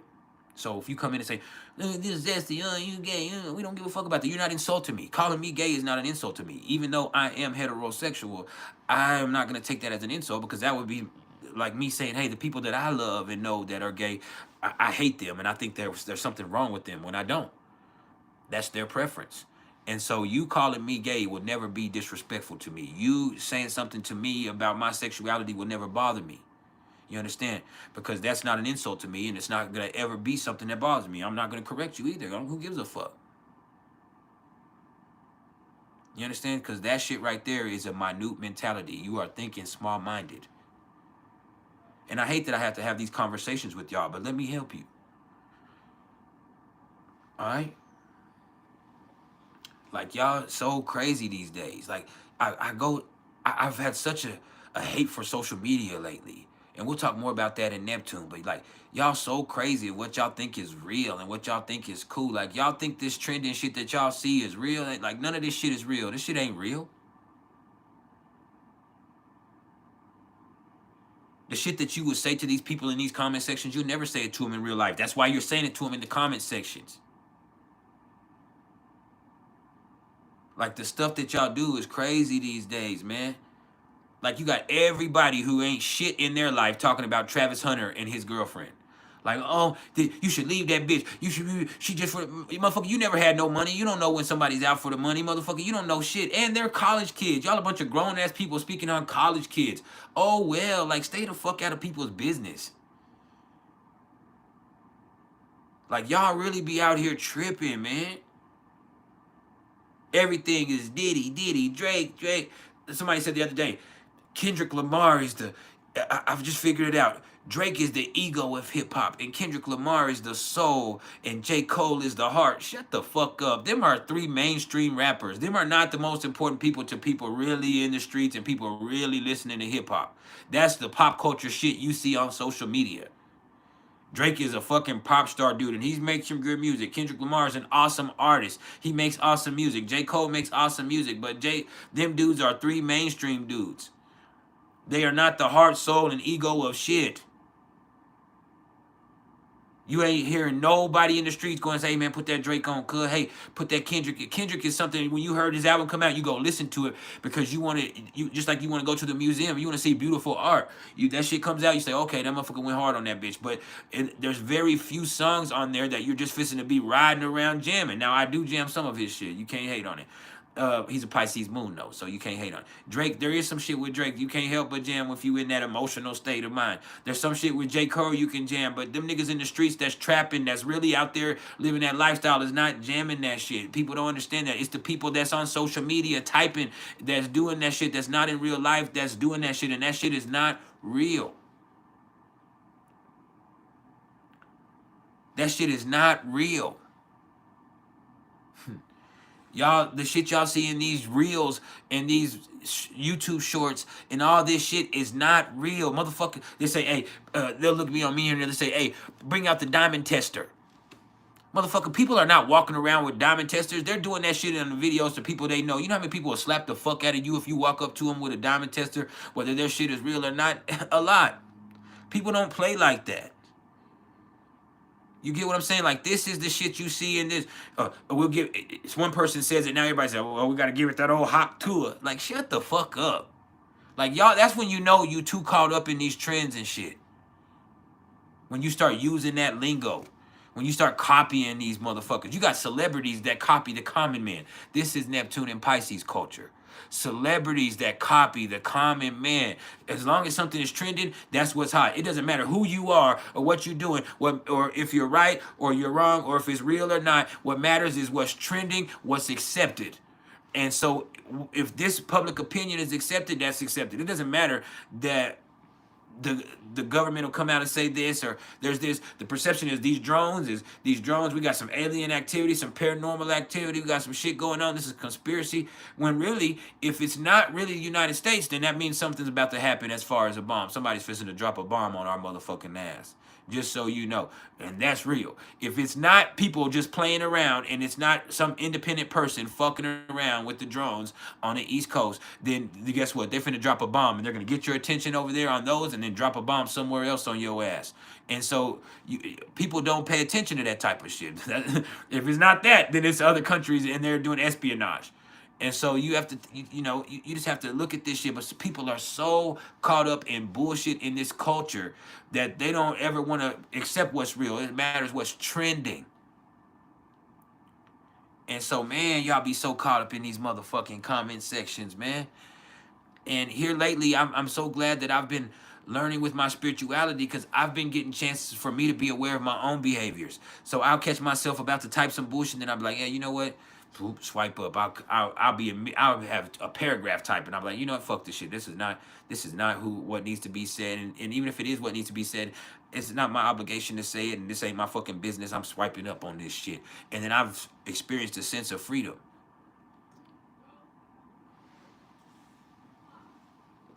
And so, yeah. That's what it is with this. This is where we're at. Now back to the music. Kingdom said, are we going to get bombed? I didn't say that, but it is, I mean, people say, no, we're not. I'm not saying, I'm not here to fearmonger. That is always a possibility, first of all. Don't ever think that that's not a possibility. That's always a possibility because the nature of the world and the affairs that are going on as far as with Russia and Ukraine and NATO, with the United States and China, with the United States and Iran, with the North Korea and all of those situations, there's always a possibility of something like that happening. You never know what's going to kick it off. And the astrological transits favor stuff like that happening. Like, that's the truth. The astrological events, not right now, today, but over the next year, yes. In the next 2 years, yes. Bomb, war, yes. The transits absolutely support it, and they almost guarantee it. I don't want to, I'm not somebody who makes predictions, but I mean, just if you look at the cycles historically and what goes on astrologically, we're in one of those cycles that does usually represent, and it has almost every other time that we've been in this cycle, represent conflict and war.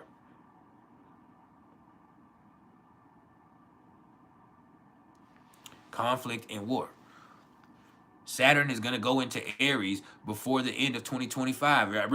I think in March, or like Saturn's going to start moving for real. And then I think in March or May, Saturn will get to Aries. It'll retrograde back into Pisces, but it's going to get to Aries. Neptune is going to get to Aries at the end of next year. Jupiter is going to get to Gemini. We've talked about this before. We'll talk about it more when we get to this. Pluto, when being in Aquarius, causes revolution, rebellion, those type of things. The last time Pluto was in Aquarius was during the American Revolutionary War, when the United States was created. And also during that time, there was a major war going on between France and Britain.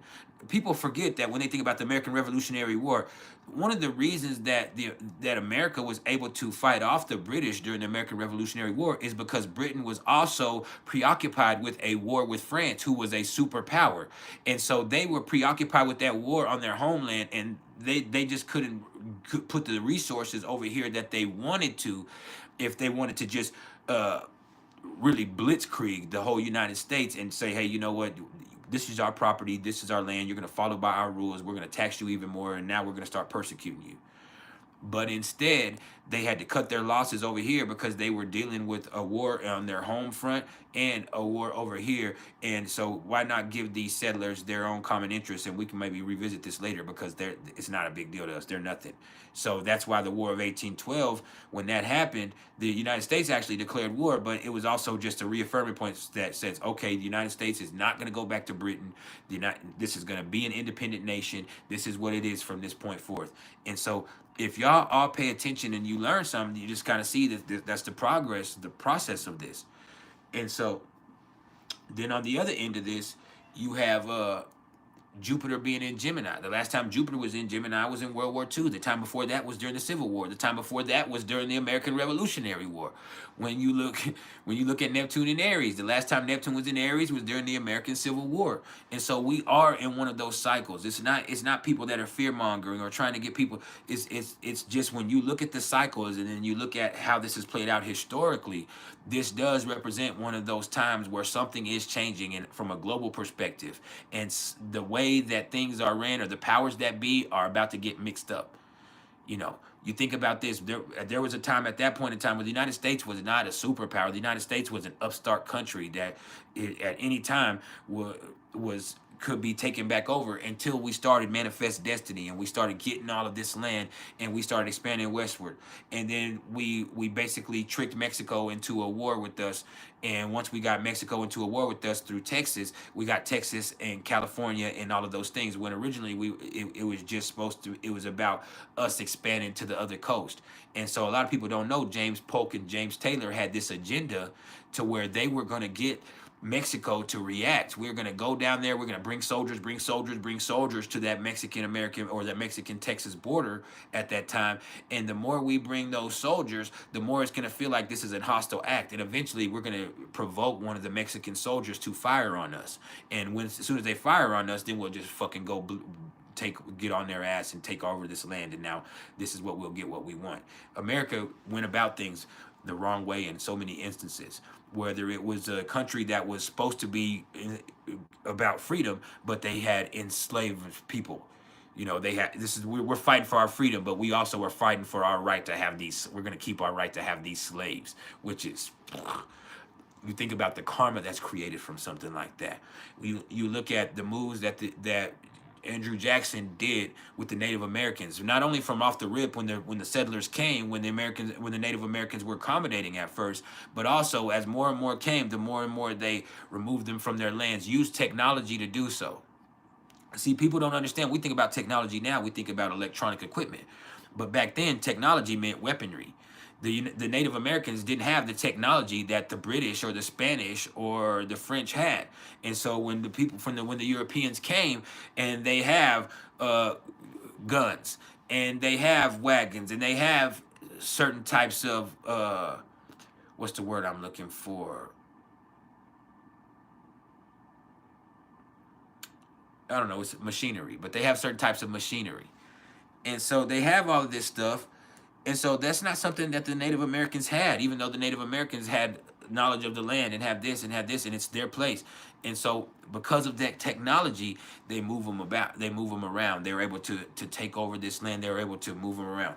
And so then after that, you have Andrew Jackson who says, hey, we're going to displace all of these Native Americans. We're going to displace all of these Native Americans. This is the start of the Trail of Tears, where all the nations are just displaced from their home and from everything that they have going on. You see how that shit plays out, y'all? And so you after that, you just see how everything has been made as a manipulation and as a way for you to manipulate things.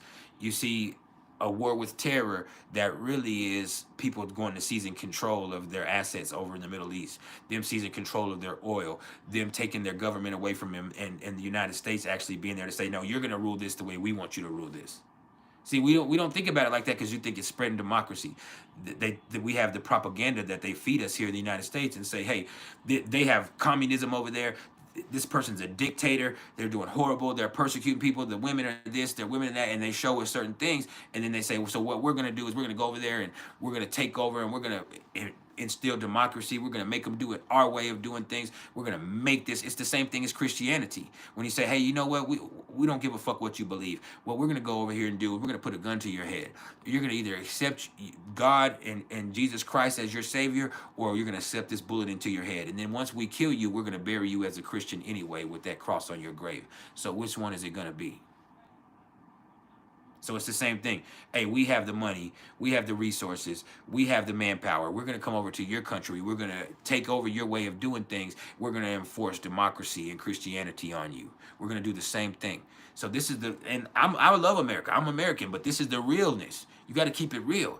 So you see the karma that's created, and you see out of all of the places in the world, America is involved in all of these conflicts on one front or the other.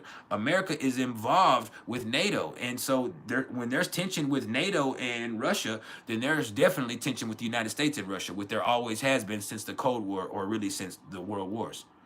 And then there's definitely tension with China in the United States. And that's not going to change with Trump in office. He's gonna still say things that are disrespectful and that are instigative, and so that's how he operates. This is what we chose through democracy. So we can't hate on it. This is what y'all want. Y'all want America to be a superpower, right? Well, there's also a chance that you get humbled. And so we have to be careful with this. You look at the war in the Middle East. America's definitely involved with everything going on with Israel and Palestine and Lebanon and Syria and Iran.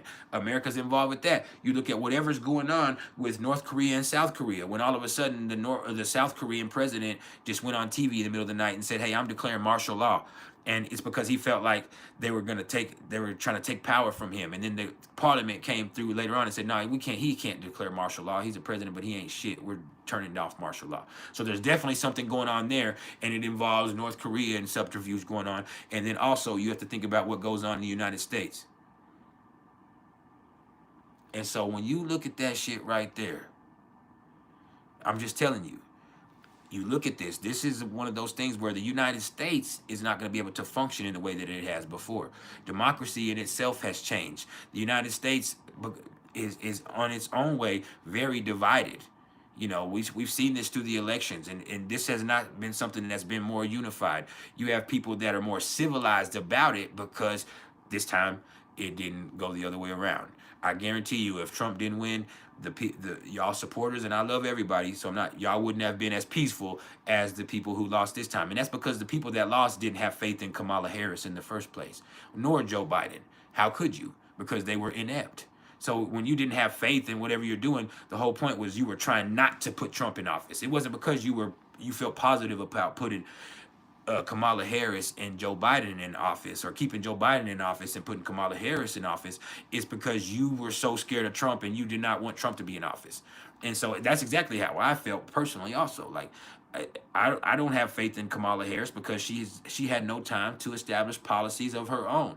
She came in when Joe Biden was already campaigning for re-election and he dropped out, and she was his vice president, so her job was to carry out his agenda. And so when that happens, she just became a character that had more dynamic energy and more fight in her. And with that prosecution energy, when people saw that debate that she had, which she was always going to win in a debate with him because of his male ego. And she's a prosecutor. That's what she's made to do, is get you in your feelings and make you tell on yourself, get you in your feelings and make you expose your real character, so that's what she does naturally, is get you in a courtroom and put you on that stand. And that's all she did. And her whole campaign was about, okay, I'm a prosecutor, he's a criminal, I'm going to prosecute Trump. We're going to kick him up out the White House, he's a criminal. And so they never had something that was going to help the people. It was about taking Trump out. It wasn't about helping the American people. It was about, we're going to take Trump out. And so it's what it became, and you couldn't. And so the more you see people try to kill him, whether it's real or not, or you see this happen and he doesn't get killed, the more you start to develop like, okay, they're trying to take this motherfucker out. They really don't want him to come in. And so it swayed people to his favor.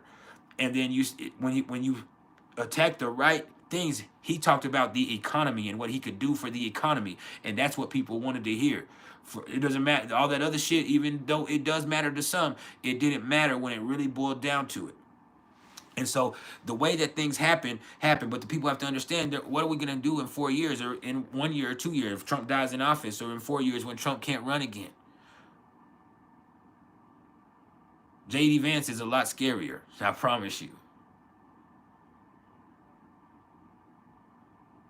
You dig what I'm saying?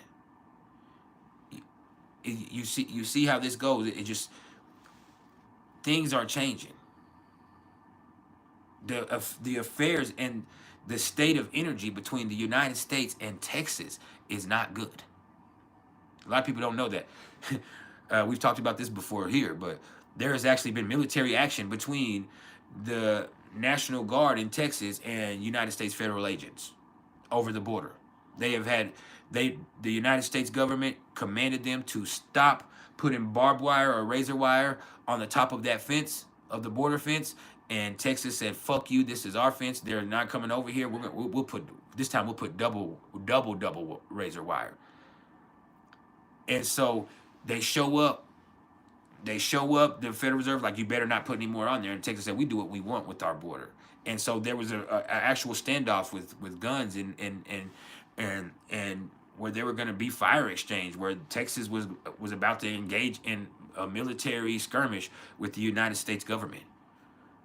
And with Joe Biden in office, Greg Abbott has been openly disrespectful and defiant of Joe Biden and of the democratic process. And so it comes to a point to where if things got too far, we could start looking at those situations where we could have unrest here in the United States amongst ourselves. And that is actually something that was a possibility. And so this is not fear-mongering. It's just looking at the energy and looking at the transits and everything that's going on and realizing, okay, this is where the energy is right now.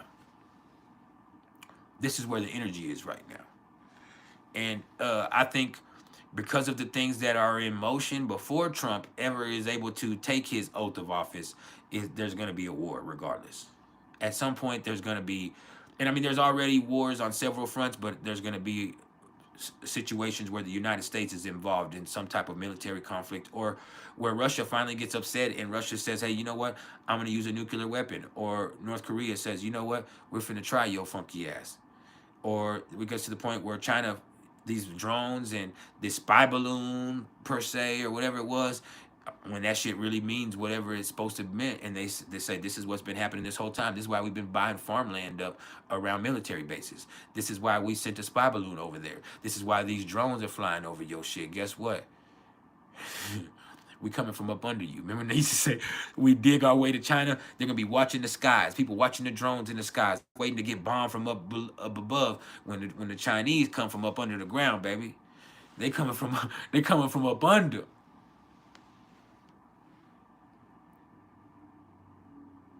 But yeah.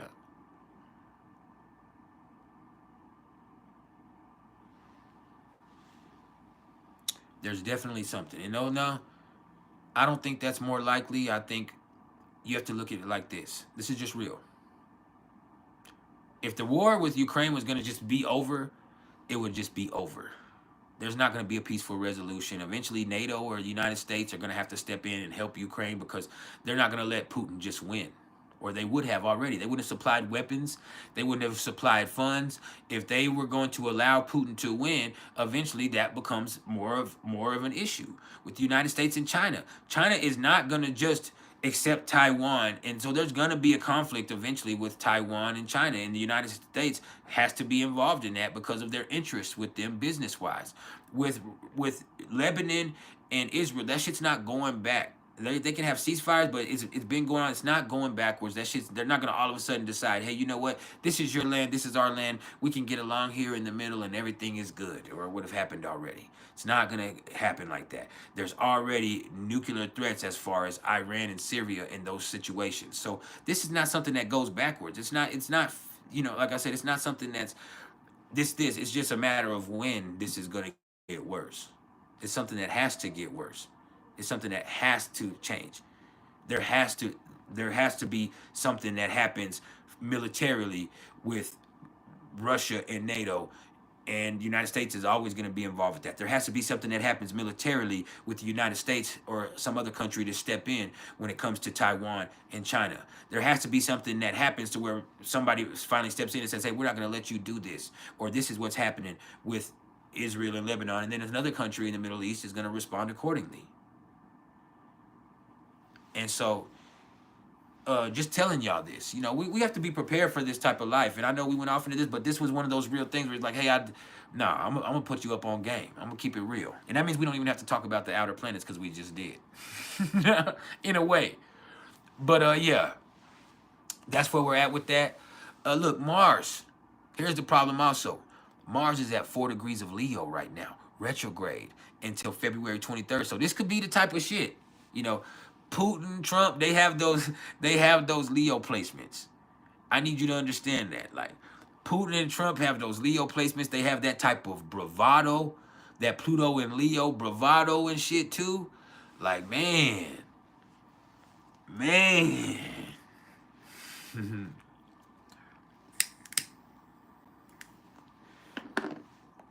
We got some interesting shit going on, y'all. Like, just to say the least, like, the times we're in are very interesting. And with Mars sitting there retrograde in Leo, ego is involved. Guess what? Ego is involved now. And when ego is involved, things get exaggerated. Shit could get extra. This is what that retrograde means a little bit. It's like, okay, it's a little bit too much on it now. Things done got a little extra. As a matter of fact, it's dramaticized. Welcome to the show. Welcome to the motherfucking show.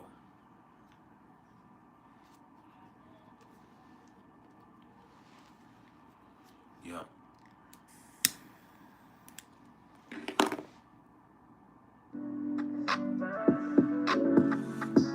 Gotta get that vibe back going. That shit got heavy than a motherfucker for a second. I got intense, didn't I? Let me. Truman Kiki, you said, where am I from? From your fantasies. I'm just playing. I'm just playing, my nigga. But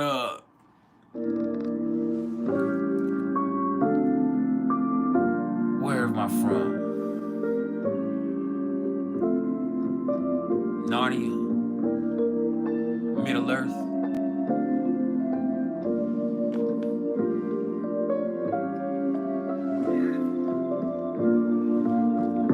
All of them places.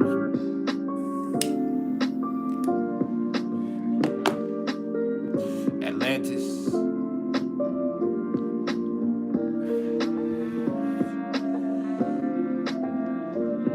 Oh yeah, the Cash App is pinned right there in the chat. I am accepting Christmas gifts.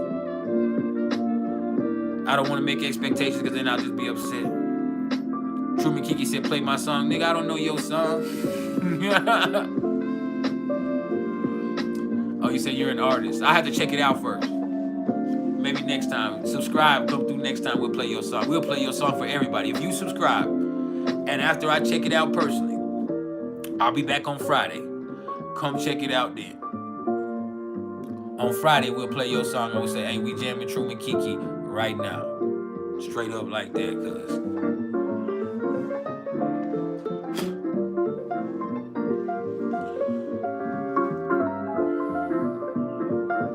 And they said they love zebra sheets.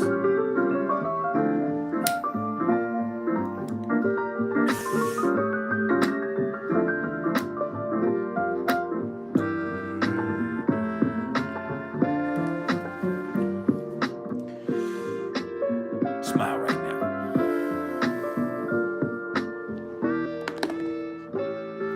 But yeah, Mars and Leo, it's a little bit too much sauce.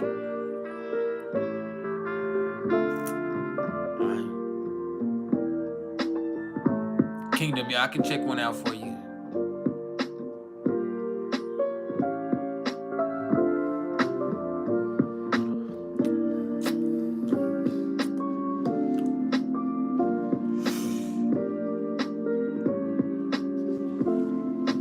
That piano, something in it.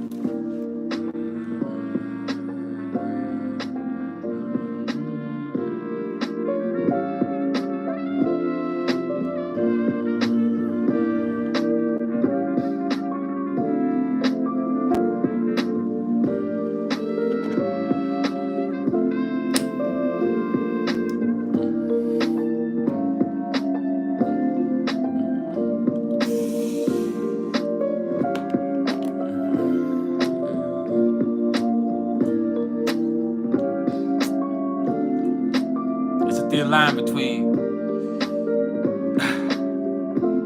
just right and too much. That's that Mars and Leo line. It's like it's just right. That's saucy. But then it's like when you put too much sauce on it, that shit just gets messy. It's too much. Yeah.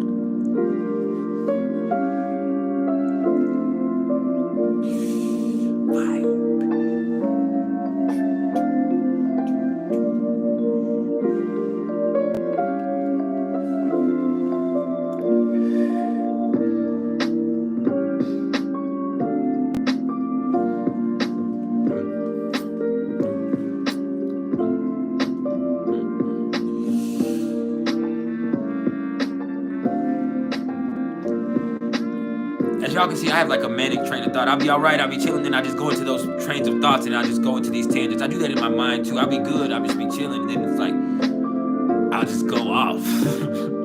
I just go off, like, and then I'll bring myself back to reality or back to, or just back to that present moment. Like I'll just go into this train of thought and I'll lose myself in this in-depth, inclusive experience as far as knowledge and understanding, and figured out what's going on with me and in the present moment and in the world and with people, and oh, this explains it, and this is what's going on, and this is, and then after that it's just like, okay, I'm all right for the next 10 minutes. We'll do it again in 10 minutes. But yeah, man, that's how we at with that. Now Jupiter is at 14 degrees of Gemini retrograde until February 5th. I think January is going to be interesting, y'all. I ain't going to lie to you. I think January is gonna be one of them months where just shit is all over the place. People are gonna be all over the place. It's gonna be a motherfucker, man. There's gonna be a lot of shit said. People are gonna take it personally, so things are gonna get very interesting, if not damn right messy. But right now, with Jupiter at 14 degrees of Gemini, you just have to understand that this is a very stimulating energy, but when it's retrograde, it's too stimulating. And when something is too stimulating, that's when it can be a problem. It's distracting. It's like there's all of this information out here. There's all of this stuff, but it's just data.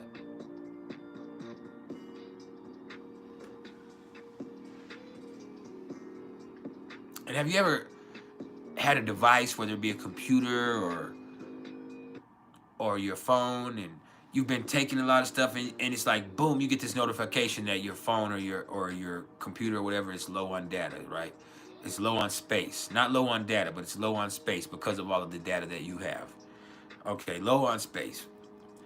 And so you go look, and you look at your data, and you see that you have 17 gigabytes of data, right, on your device.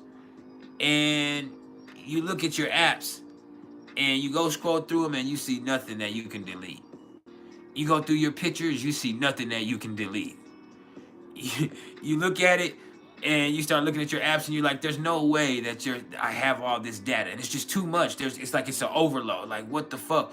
And so what you have to do is go through there and look at each one and get rid of the cache, get rid of the bullshit, and so it's like you want to keep them, but now you have to go through, instead of cleaning out the device, you got to go through and clean each one. And so with Jupiter and Gemini right here, it's like there's going to be some area of your life, wherever this is hitting, it's like it's too much. You know, it's just too much going on. For me, in my ninth house, it's like, man, it really is going into my 8th house now. It's actually, Jupiter is coming right there into my 8th house, conjunct my Black Moon Lilith. But with it being in my 9th house and then transitioning back into my 8th house, it's just like I have all of these thoughts coming up. And then as it's conjunct my Chiron and my Black Moon Lilith, it's like there's so much coming up, it has to, at some point, end up stirring up some trauma. You know what I mean? There's so much that at some point it might trigger something. And it's like, okay, when there's been so much, at some point it's just, there's so much going on that there's gonna get some trauma get stirred up in the midst of all of this shit. And so that's how it applies to me. You have to look at how it applies to you personally. You know, it's just like, man, there's so much going on. The energy is frenetic. It can be nervous. It can be eclectic. It can be electric or effervescent, but there's just a lot of energy going on with this, and the energy is all over the place. It's not focused, and sometimes it feels like there's no method to the madness. Like, what the fuck am I supposed to do with all of these thoughts that I have? What am I supposed to do with all of this energy that I have? What am I supposed to do with everything that people are telling me? It's like, damn, this is too much going on right now, and it's like sensory overload. And then with Jupiter square to Saturn, it also is anxiety in the mix now. And so Saturn in Pisces kind of brings this anxiety into the mix, and that just makes it that much more complicated. So ultimately, this is all a very complex energy. Sharon Crawford said, do I see love coming back to you? This is your 3rd time asking. I saw you ask that, but I don't exactly know what you mean. You said you're a Sag. Thank you, Dawn. I really don't know. I'm not sure. I would have to know what you mean by that. I know you just asked about a specific dude, but as a Sagittarius, the thing is hard for you. You can see love come back to you. People love your energy, and they love your presence, and they love your positivity, and they love your bravery, and they love the spunk that you have inside of you as a Sagittarius, and your zest and your wisdom.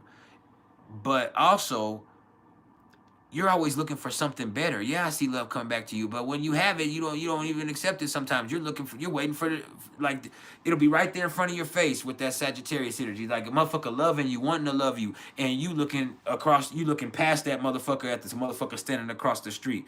And so that's the problem with Sagittarius energy. It's like it's right there. And a motherfucker loves you, motherfucker wants you, motherfucker wants to be with you, but you're looking past them because you're looking for something better. Yeah, I know. You fucking with one of the best today. Oh, I'm so mad about YouTube right now. YouTube just pissed me off, man. Like, for real, just pissed me off, man.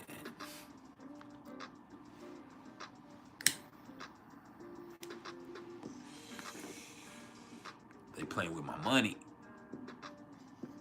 And I can't fuck with that. But yeah. That's basically where we're at with that. Walaikum salam. Slap alu. But yeah. Tiger Lily said, you do that, Sagittarius. I know you do that. Motherfucker be wanting you and you don't want that motherfucker. You want something. You look. I've been the other motherfucker. I be loving it. That's why Sagittarius and Cancer, they can be alright, but for real though, that just ain't a mix. Like a motherfucker be loving the Sagittarius. Sagittarius don't want that love. They don't want that love. They looking past your ass. Do I know Indonesia? Are you from Indonesia? Shout out to Indonesia and everybody on the Indonesian islands.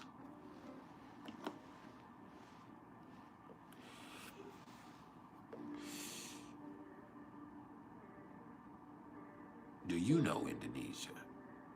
That's the question.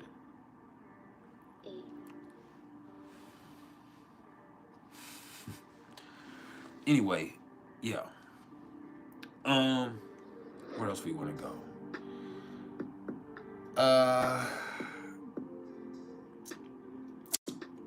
Saturn. Saturn is at 13 degrees of Pisces, soon to be 14 degrees of Pisces tomorrow. And look, man.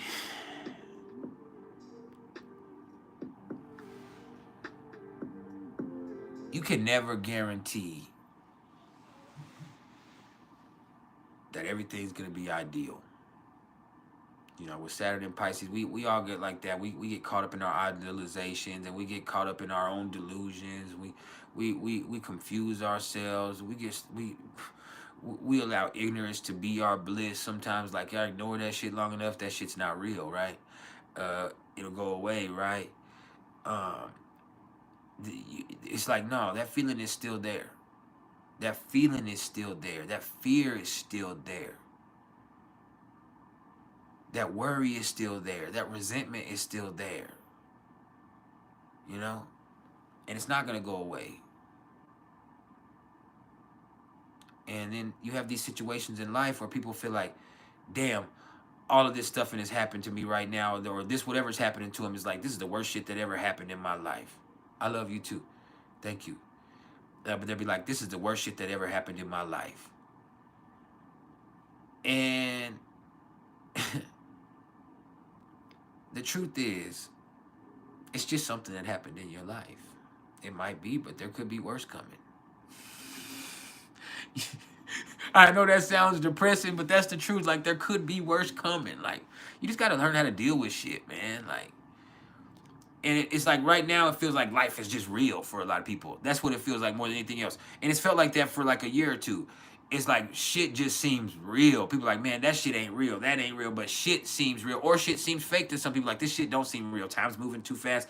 I've seen that also because it can be a different effect. But for me, it's been like life has just been realer than ever because Saturn has been on my moon and it's been in my Pisces placement. But it's just like life has been realer than ever. Life feeling so real now makes you question the reality of other situations. It's like, man, like that shit was fake. That shit was fucked up. Like, it just makes you question reality. Shit feels so real sometimes that you question reality. Or, right, it's other instances like, man, time just feels like it's moving so fast and this shit feels crazy. I have those days. But the truth of it all is just like, the stuff that you're seeing in your life right now is the stuff that you've been ignoring. It's the stuff that you've been avoiding. It's the stuff that you've been trying to escape. It's the stuff inside of you that you are not exercising. It's that ignorance. It's all there. Like, if you've been ignorant and fooling yourself into believing that life was gonna be like this, you got another thing coming. If you believe that relationships were gonna be like this, you got another thing coming. If you thought somebody was gonna let you do them like that forever, you got another thing coming. You thought you was gonna get away with that, you got another thing coming, Diddy. You got another thing coming. So and so. You see how that shit plays out? It's like these delusions that you thought, this shit that you built up, these facades that you've created, that shit gets smashed right now, and that means shit seems real, and it is. And then for other people, it's like they were so caught up in that falsity that they start saying that they're questioning this as being real. Like, now this shit seems fake. Now this is real, player. You didn't switch timelines. This is what it is. This is the timeline you always been on. We ain't swapped timelines. This is what you chose. This is what you chose. You ain't swapped timelines. This is the timeline that you came on. And so that's how it goes. The OG show TV, I let you make it. Don't come in here making jokes anymore. I try to let you make it. They blocked you already, and I unhid you. So what you need to do is pipe down and be grateful that you here and chilling. Because I thought you had a cool name, and I thought you might be all right. But don't play with us, because you know I don't look nothing like Drake. And that's just pop culture bullshit. Drake is just what's hot. 5 months ago, before all of that beef shit, or 7 months ago before all of that beef shit, you wouldn't have said shit about Drake. Drake would have never crossed your mind. But now they had this pop culture bullshit that y'all get caught up in. You need Drake, Diddy, shut the fuck up. Shut your ass up and just cool out, man, and just cool your jets, cuz. For real, I'm from West Texas, if we need to be for real. I'm from West Texas. So when is Saturn going to leave Pisces? It'll start to leave Pisces in March or April.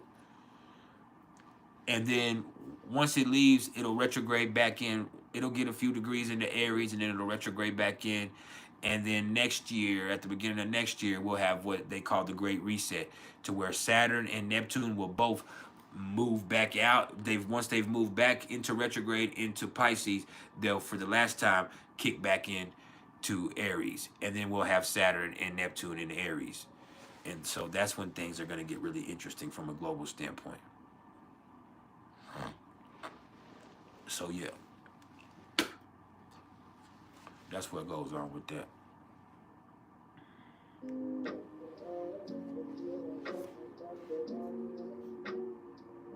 It's my pleasure. It's my pleasure. All right. Now,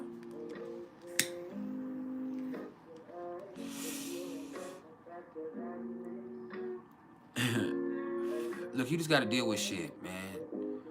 Life ain't picking on you, it's just a part of the process.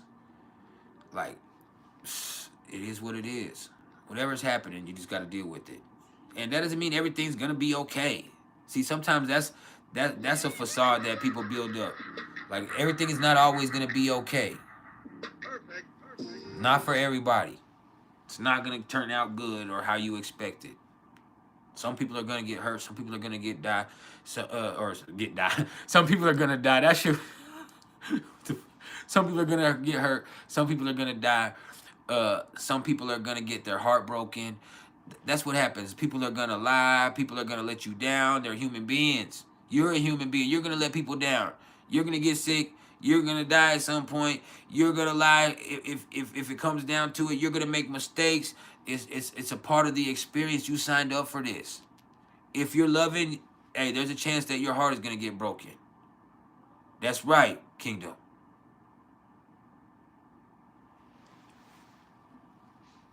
Bless when you said sell that Temu chain and fix those teeth, bud. Well, if this was a Temu chain, I couldn't get very much for it, could I? So that wouldn't be enough to fix my teeth, seeing that implants cost about $1,200 or $1,300 for every tooth. And I got several of them that are fucked up. So unless you're going to help with that, maybe you need to keep your negative thoughts to yourself and swipe up, bitch.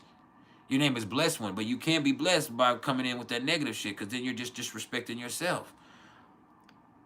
I'm in here helping people, and you come in with some negativity trying to attack me. And in doing so, all it does is expose your character and discrepancies that you have with yourself. You understand? So don't play with me like that. All right? You're going to fuck up your blessing. Then you have to put your name as just one. One. You did. And then Beats by Blessed on our music say he's the real blessed one. Nigga, shut up. I'm not finna start with y'all, bro. Y'all be tripping. But for real though, man, we in this thing, man. Just chill. Chill, man. Look at this hat.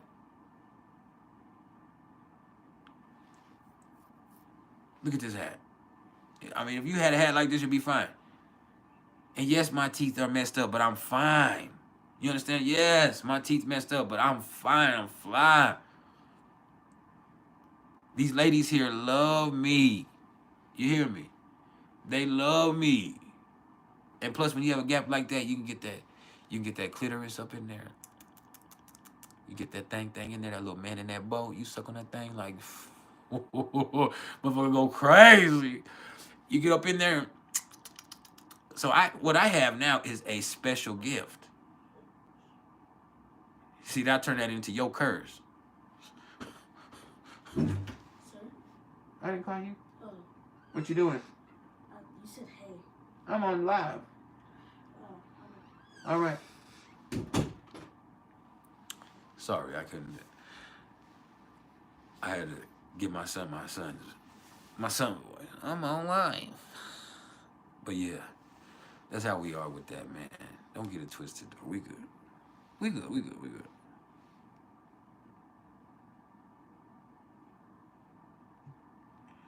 What the fuck just happened? Oh, but yeah. He thought I called him. It's all right. The kids are here. It's Christmas. Ain't no school. All my kids are here. But yeah, they was fighting yesterday. That shit pissed me off. And because they're too big to be breaking up. Like, y'all don't be in here fucking fighting, man. Like, I'm not trying to get physical with y'all big ass motherfucking teenagers.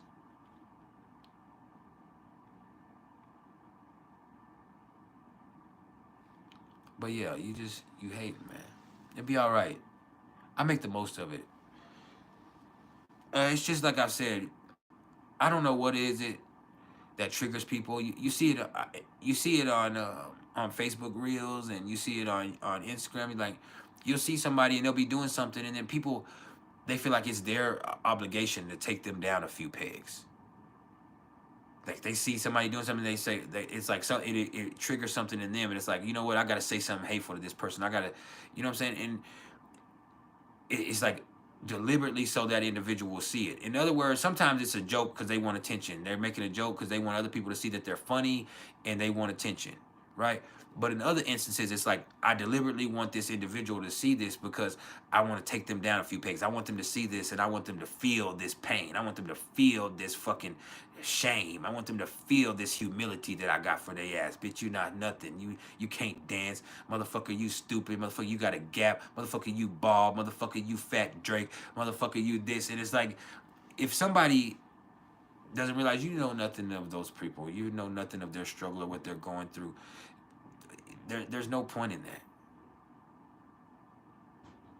It's like, that just exposes your weakness inside of yourself. The fact that you took the time to type out some negative stuff like that, it speaks of your character and discrepancies that you have with yourself more than it speaks of anything that you have as far as conflict or hate with that individual. And so it's a trip. I just understand the psychology of it because that's what I do, is understand things. I have my divine gift, or my superpower per se, is the gift of understanding. There's lots of people that know astrology. There's some awesome astrologers. There's lots of people that have a love of it, but to have an understanding of it is what I've been blessed with. And I know it's not the only thing I understand. I understand relationship dynamics. I understand the implications of actions. I understand a lot of stuff. I've just been blessed with the gift of understanding.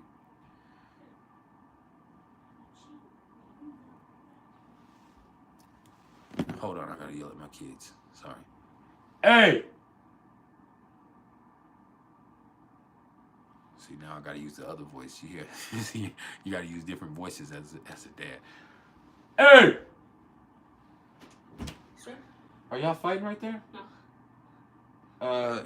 Y'all need to take Chief out. Yes, sir. So, who's gonna do it first? Can we do the dice roll? You and Jaheim can. Y'all bring it over here. We'll do it right here. Let me put this stuff right here. I was smoking. Come here. We'll do it right here. They're gonna roll dice to see who takes the dog out. I gotta watch him because my Libra sun, Gemini moon sun will cheat. You gotta watch him. He'll cheat. He has Scorpio placements too. He has them Venus and Mars and Scorpio. You gotta watch him. All right, come here. I go first. Wait. I got 4. You got 4. 5. Jaheim got 5. Yes. Oh, Jaheim won. Take the dog, Josiah. Let's give it to you. Yep, you want to roll dice, look.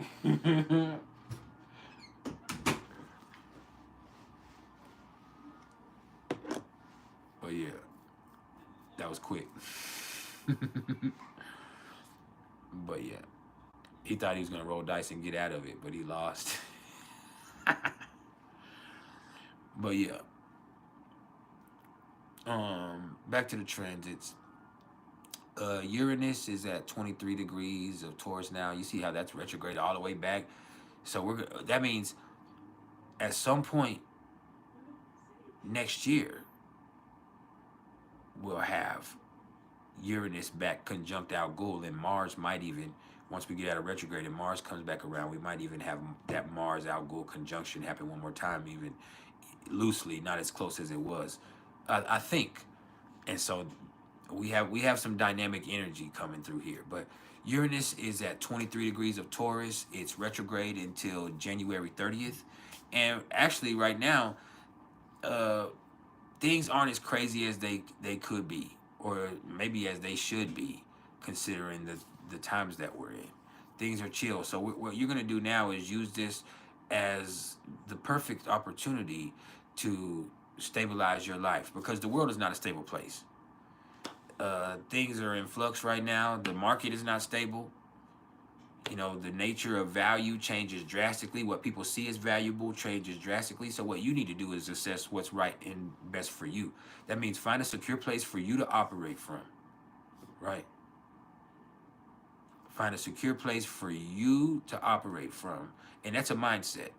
And so that means understanding that things are crazy. The world is a crazy place. This is where we're at right now. So what we need to do is take inventory of who we are, what we're willing to do to make money, what we see as valuable, what our values are, and what our line is as far as, hey, you know what? That's the type of games I'm not willing to play.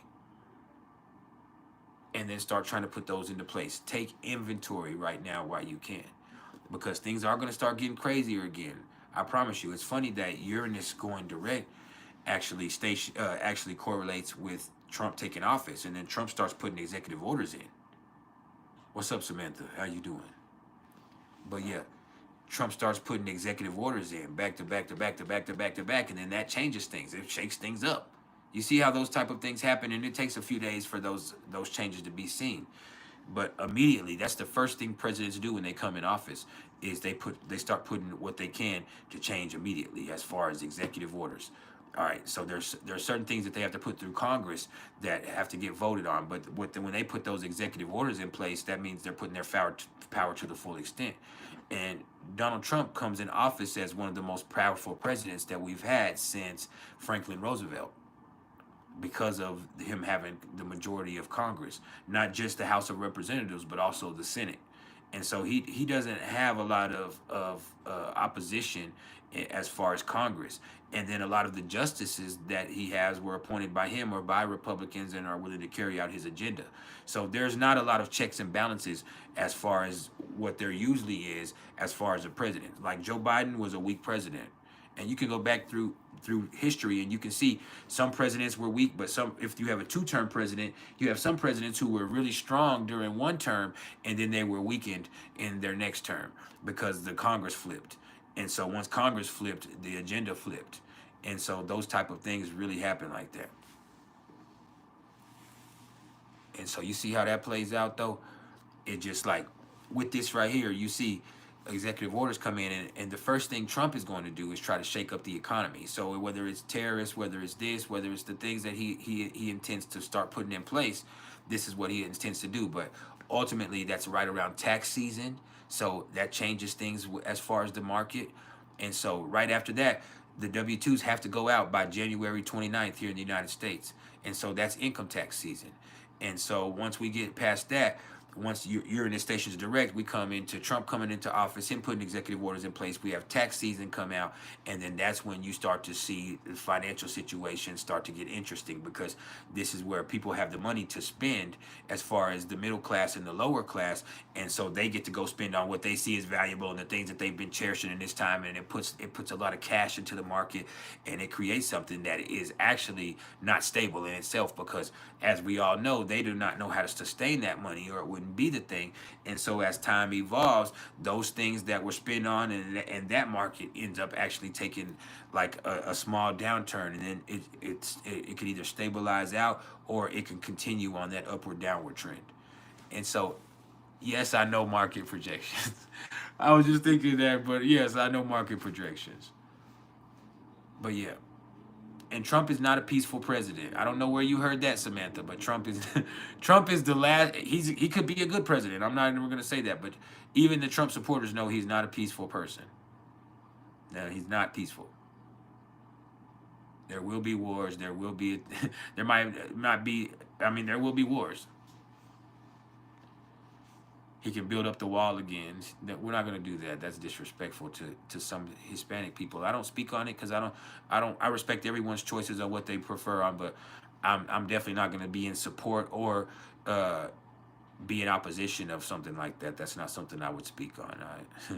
Maybe the moon is in Libra and I'm keeping it political, but I wouldn't speak on that. I love all types of people from Central and South America and from Mexico, and so and especially if you're in the UK, you shouldn't speak on that.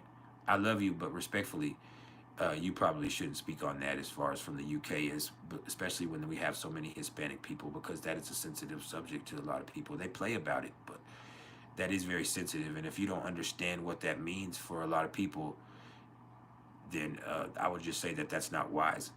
It's okay to love Trump because lots of people here love Trump. I respect the democratic process of Donald Trump being president, the electoral process, because that's part of being in America, and that's what democracy is. But I also am not going to be disrespectful to people and say this, because a wall being built is as much as it can say, well, this is about protecting the borders. It's also, when you're showing support of that, it can be like you're saying without understanding. We want to keep Mexicans or Honduras or Venezuelans in persecution.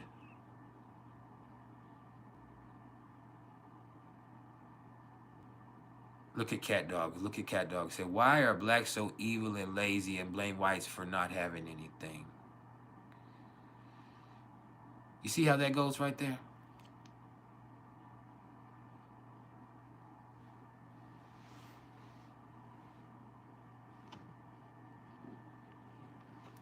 Hold on.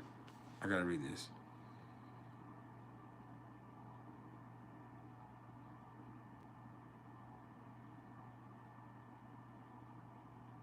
Hold up.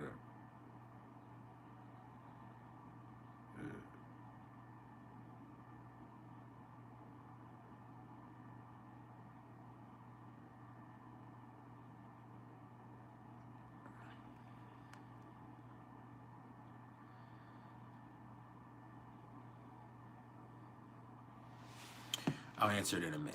I got a good review for a reading, and it made my day. It made my day. Can y'all see that? No, y'all can't see it. Y'all can't see it, can you? Because the lights.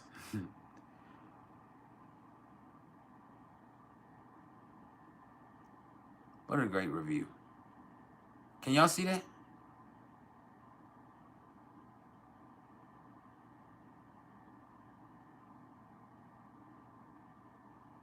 You know, I can't. Anyway, fuck it, never mind. But yeah, just a great review from a reading. That's another Sam. That's another Samantha. But yeah, shout out to her. She said, I did. I just finished listening to your reading now. It was incredibly insightful. You had me in tears talking about my zero challenge because this was a numerology reading. She said, it's definitely something that has weighed on me and I've struggled with direction. And what you said really validated what I have been feeling, and I appreciate that so much. The understanding of my karmic lessons and my karmic debts was incredibly eye-opening. Thank you so much for the incredible reading. Your depth of knowledge and the way you articulated everything was truly transformative. I feel so seen, and the clarity you've provided about my path is invaluable. Your guidance gave me a fresh perspective on my journey, and I'm deeply grateful for the time and energy that you poured into this. This wasn't just a reading. It felt like a gift of wisdom and connection. Thank you for sharing your talent so generously. I love shit like that. You understand? Don't blow my head up. Oh, I got to praise King a little bit. I got Venus and Leo.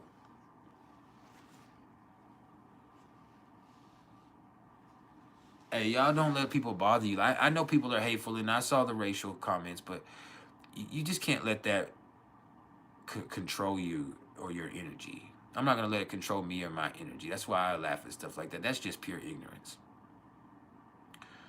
And also, it's just, once again, a perfect example of this Neptune and Pisces culture. Like, the fact of the matter is, they could never talk to me like that in real life. They would never disrespect me like that in real life. You understand? I always am full of love, and y'all know I'm full of wisdom, and I'm a spiritual person, but that does not mean I won't slap the fuck out of you. That doesn't mean I'm not a G. I don't play like that, and I take shit personal. Samantha said, what sun sign am I? I'm a Cancer. Cancer sun, Pisces moon. But yeah, I'm a Cancer. I respond emotionally. I will slap the fuck out of somebody. So I try to be respectful of people. And I just know that this shit is bullshit. Like, you don't know me. And so you expressing that racial, hateful shit, more or less, that just exposes who you really are, exposes what type of person and how you think. And it lets me know that you really have something inside of you that you need healed. So yeah, you have something that you need healed, baby.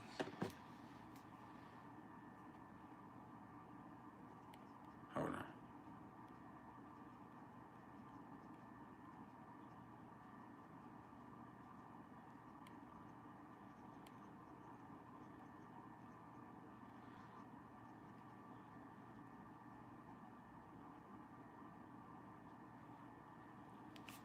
Anyway, but yeah.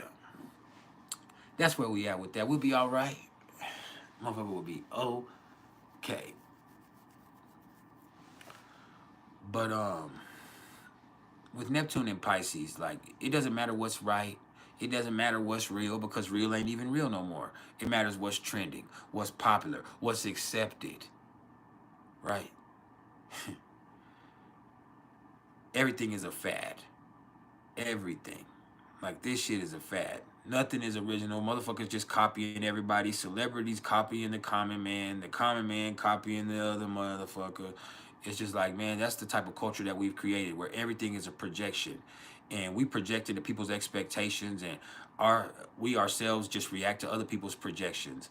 And everything is just fucking fake. And maybe the reality that we're experiencing is a projection in and of itself. And so all of this shit right here is just like, there's times where it's like, man, the world seems like this shit is fucked up, man. But you just need to realize that what you have inside of you is what matters the most. You got to stop getting so caught up in the culture. You can't be tricked by these trends. You can't get caught up in the culture. You just need to find that main line to the divine that resides inside of you. You need to tap into that. You need to trust how you feel, because that's the only thing that's real. What you see, that shit can be fabricated and altered now. AI is a motherfucker. What you hear, that's bullshit, because people be lying like a motherfucker. People create things to make certain agendas seem a certain type of way, so you can't believe any of that shit. You have to ask yourself why you're allowed to see. And then you also have to look at your social media. You look at your life and you start to realize your device, your social media feeds, all of that shit right there is just taking what it thinks that you want and it's showing it to you.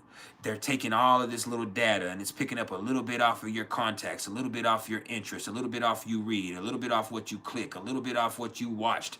And it's taking all of that and it's creating this algorithm for you.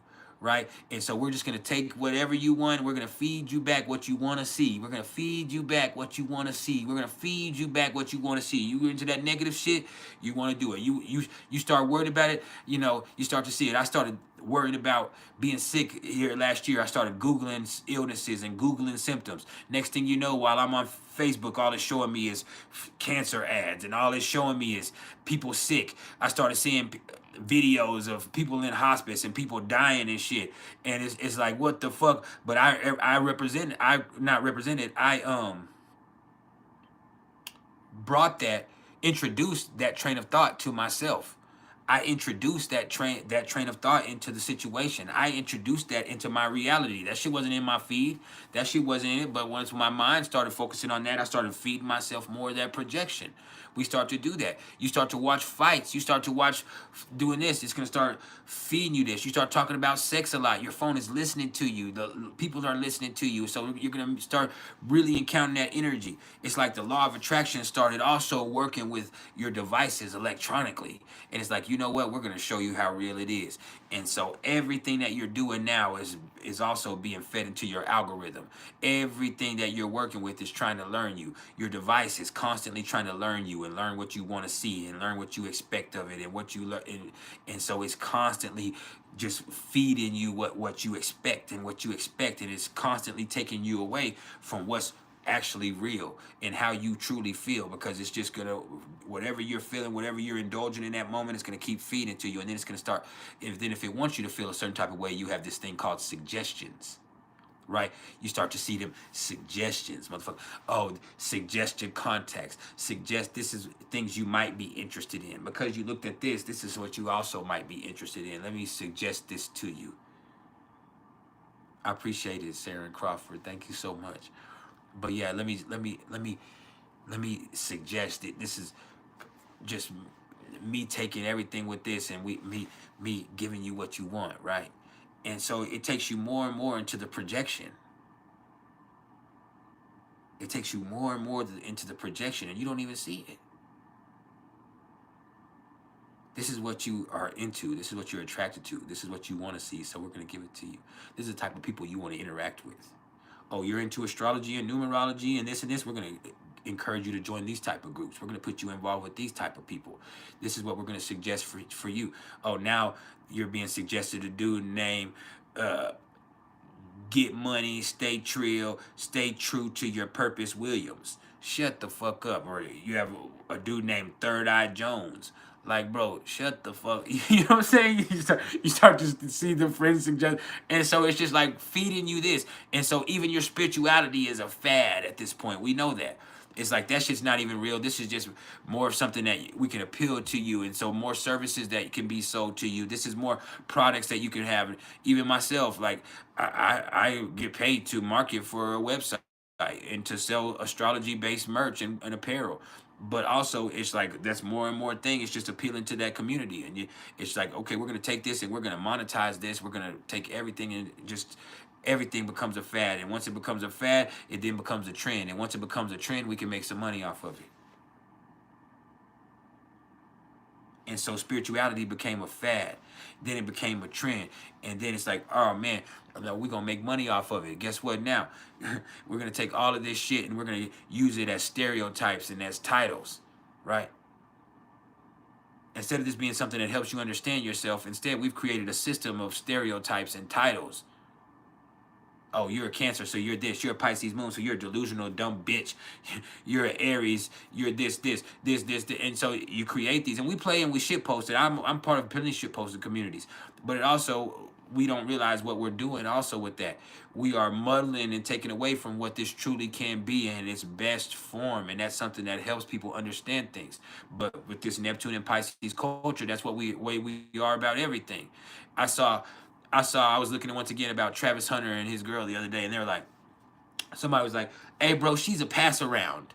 Motherfucker, you don't know her, and you don't even know what a pass around is. You heard somebody else say that she's a pass around. That's a new fucking term that you're using. Like, you get what I'm saying? Like, this person's this person's like, no, man, like, y'all get so caught up in these labels these days, and this, oh, that nigga's a this, and that nigga's a that, and this, like, nah, man, and then people play into these characters and these expectations that people create of them. Like, this shit is crazy, man, and you get further and further away from what's real, and that's how you feel, because you're projecting, your character becomes convoluted. We're more connected than ever as a people because of technology. We are more connected than ever. But we're also more confused than ever. Keith Straight, sometimes I am playing a character, and I know this. Yes, sometimes I'm playing a character, but the fact of the matter is, the more and more that you start to project into expectations, the more and more you get away from what you are at your core. And so you need to be able to find some way to center yourself through this convolution. It's not going to change. It's not going to just switch up. Social media is not going to go away. People's expectations are not going to go away. So you still have to find some type of way to center yourself. The only way to do that is through meditation, or through breathing techniques, or through spirituality. And I'm not talking about the fad of spirituality. I'm talking about a true journey inside of yourself to find out what the divine is to you. Hit the fucking like button if you haven't hit the like button yet, man. Y'all fucking with one of the best today. Fuck the rest. This is the best, baby.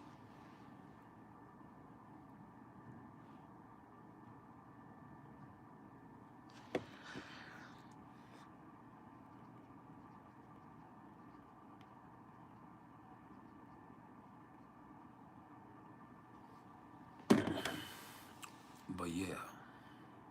That's where we at with this. And then Pluto's at 0 degrees of Aquarius. Guess what? Things have changed. They're going to keep changing, but things have already changed. Pluto's at 0 degrees of Aquarius. Just like that, things change. You know what changed? The mindset. This is air. So as soon as people start being willing to think differently, they do. And then things have changed. And it's going to seem destructive at first because, man, this shit is radical. It's going to seem like people are taking the radical approach, and the world is a crazy place. And it's going to seem like all this crazy stuff is happening. Well, if it's not the motherfucking drones, it's the orbs. Y'all heard about the orbs? We had the orbs on the news, too. It's like, oh, if it's not the drones, it's the orbs. If it's not that, it's them saying the same congressional debriefing hearing that they said last year and the year before that. They have a debriefing every year about that because that's what they do. So they have this, and then people take it and make it into something they aren't, that it isn't, through public perception. And then, but through all of that, what it does is it also makes your mind willing to accept more and more. You understand? It's like we push the envelope a little bit. It's like almost grooming you. It's like, okay, just a little bit, we're going to make you be willing to accept a little bit more and more. We're going to open your mind up just a little bit more and more. To where the point now is, of course there's fucking aliens in the ocean. If you would have said that shit 15, 20 years ago, very few people would have looked at you and been accepting of that. They would have looked at you and laughed at you or thought you was crazy, right? But now, no, I mean, of course there's aliens in the fucking ocean. Of course they come from the ocean. Of course there's orbs. Of course this is another timeline. Of course there's an alternate parallel universe in Antarctica. Of course, that's how people do it, man. And whether it's real or not, that doesn't matter. The fact of the matter is people are having more of an open mind, and they're willing to accept the possibilities. And the more you're willing to accept the possibilities, the more you start to invent things that, hey, you know what? Your mind couldn't fathom this before, but once this becomes a possibility, you start to say, okay, well, we can start to do this. But the thing with Aquarius is at some point it goes from theory to practice, and that's where it gets scary, because then it has to get empirical. We have to try things out, and we might make some mistakes, and some shit might be fucked up before we get to the method that's actually helpful, or we do something that's actually going to bring healing, or something that's actually going to help the whole world as a collective. So yeah, that shit is going to at first be destructive, because it seems revolutionary. And there's going to be people who are stuck to the old way of doing things that just hate it. Like, hell no, like, fuck this. Because they're so scared of change. But change is coming. And things have already changed because it starts with the thought. It starts with an idea. It starts with an invention. It starts with an impulse. And then we get it started. And then Chiron is at 19 degrees of Aries. So as we've talked about over and over again, and we're going to talk about more and more, with Chiron retrograde here, and Chiron is only going to be here retrograde until the 29th. So this is actually perfect. So we only got like a week left of this. And so with Chiron retrograde, this is about awareness. There's going to be things that you're all of a sudden made aware of. There's going to be situations that all of a sudden become a problem. There's going to be something that all of a sudden you're aware that, hey, we can't do this anymore. But once you're aware and you acknowledge that awareness, you're then accountable, because that means now you have to take action. And Chiron's about to station direct. So guess what? You're aware that this motherfucker been fucking you over. So it's time to get away from this. You're aware that you're unhappy. So if you stay in something and you're aware that you're unhappy, then you got to be aware that there's going to be shit that comes along with it. There's going to be conflict. There's going to be maybe unfaithfulness or infidelity. There's going to be some unrest within your home. There's going to be some negative energy. You dig what I'm saying? When you're aware that somebody's fucking over you and you allow it, then you're accepting it, you're coaching it, or you're condoning it. When you're aware that you have health issues and you're not taking care of it, then guess what? When your ass dies, your ass is dead. You're accountable for that. You did that. You have to be aware. You know what I'm saying? When you're aware that your situation is not helping you, then you're then accountable for making the change.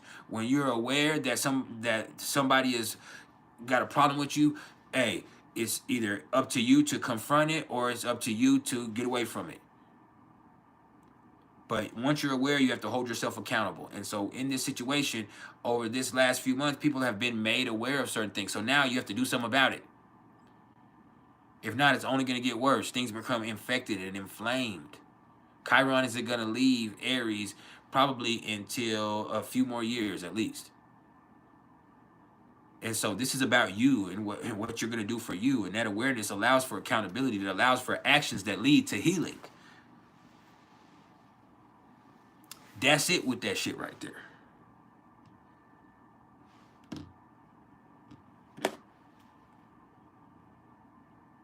So this is where we at. Hold on, I'm trying to see something.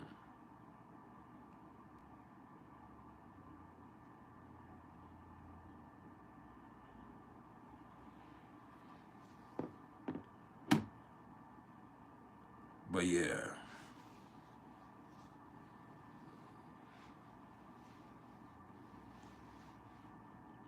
That's where we at. I can't believe we're almost done. We're going to end right on time too, y'all. And then the Black Moon Lilith is exactly opposite to Chiron at 19 degrees of Libra. The problem is, how are you going to work on you when you're so worried about everybody else? You're so worried about what they think about what you have going on. When you're constantly trying to appease the situation, when you're constantly smoothing things over. Now, sometimes you just got to confront it. Sometimes you just got to face it. Sometimes you just got to do what you got to do for you, regardless of what anybody thinks about it. That's why this is also correlating with the nodal axis. And the nodes are now at 1 degrees of Aries and 1 degrees of Libra. Oh, this is where it gets interesting, because guess what? You are accountable for you and your path and your growth. And fuck what anybody else thinks about it. Sometimes you got to do what's best for you. You got to be action-oriented in your approach. You can't wait for somebody else to do it with you or do it for you. Just do it. Face it.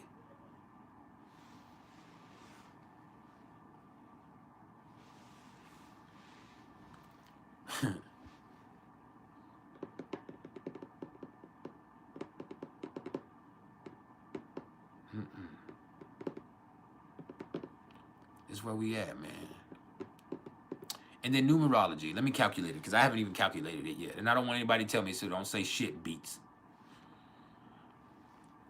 It's December 23rd, 2024. So December is a 12, that's a 3. 1 plus 2 is 3. You take the 3, you drop it down. 23rd, that's a 5. 2 plus 3 is 5. You take that 5, you drop it down. 2024, that's an 8. 2 plus 2 is 4. plus 4 is an 8. So what do we have? We have 3 plus 5 plus 8. So 8 plus 8 is 16. 1 plus 6, 7. So we have a 7 with the karmic debt 16 today. So you got to be careful not to abuse love. You need to be honest about how you feel today, even if it hurts. Let me tell you that. You need to be honest about how you feel today, even if it fucking hurts, especially if it hurts. That's why I played the songs that I played earlier, especially if it hurts.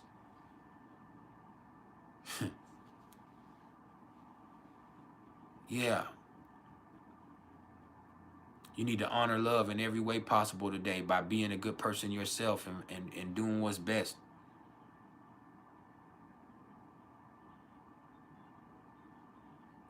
Oh, bitch, you did type that shit. I told you not to. See? Niggas don't listen. That's why I don't fuck with black folks. That's what black folks say to black folks. But yeah, that's why I ain't fucking with black folks. Shit. Niggas don't listen.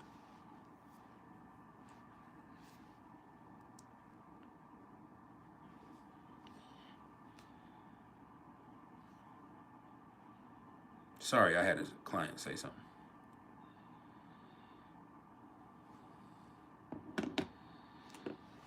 But yeah, that's where we at with that. Like, just be careful with that 16 in the mix. It's a 7. So that means it's you. You know, it's not the same as a 1, but a 7 can also be isolating. A 7 is one of those times it's like it's very spiritual. All right. And so I appreciate everybody for tuning in today. We got 5 more minutes and we're out. So whatever we need to do, we need to get it out of the way. We got 5 minutes and I'm gone. I need some of y'all to hit that Cash App with some Christmas presents. Like, you know what I'm saying? Because if not, I might start crying. I'll throw it fit, knock everything over. It's pinned right there in the chat.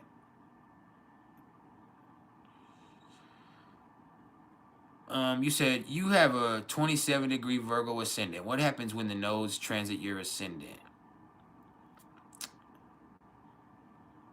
That's the south node transiting your ascendant. So the north node will be on your descendant. I mean, you might get triggered with some type of relationship issue. Like you might meet or come into a situation with something that's distant. And that's not always like, even if you're in a relationship, so I don't want to be disrespectful of your current relationship if you are. That's not always meaning like you're going to meet somebody new and it's just a fated person to be with the rest of your life. It just might mean you come in contact with something that was fated or a situation that was fated as far as with another person. And then with the south node, you know, right there on your ascendant, and the nodes going through your first house there. Just a second, my son's coming. At the front door. Dang. You okay, Daddy? I'm about to be done in 5 minutes. Sorry. He didn't poop. He just messed around. Because you be messing around. I was just walking and then he started like biting the leash. He started just biting the leash. He don't ever behave when you take him. No, I was about to... He don't respect you. He was about to poop and then he... Oh wait, it's Chief's birthday. Call him. Come here. I forgot it's my dog's birthday today. It's Chief's birthday. Come here, Chief. He was about to poop, but he just started just... Come here. Get up here. Say hi to the people, baby. Come here. Say hi to the people for your birthday. Chief, right there. Say hi to the people. Here, let me turn it a little bit. I could like lift him up. No, you don't got to lift him up. I got him. He wants down. Take him. He's fine. But yeah.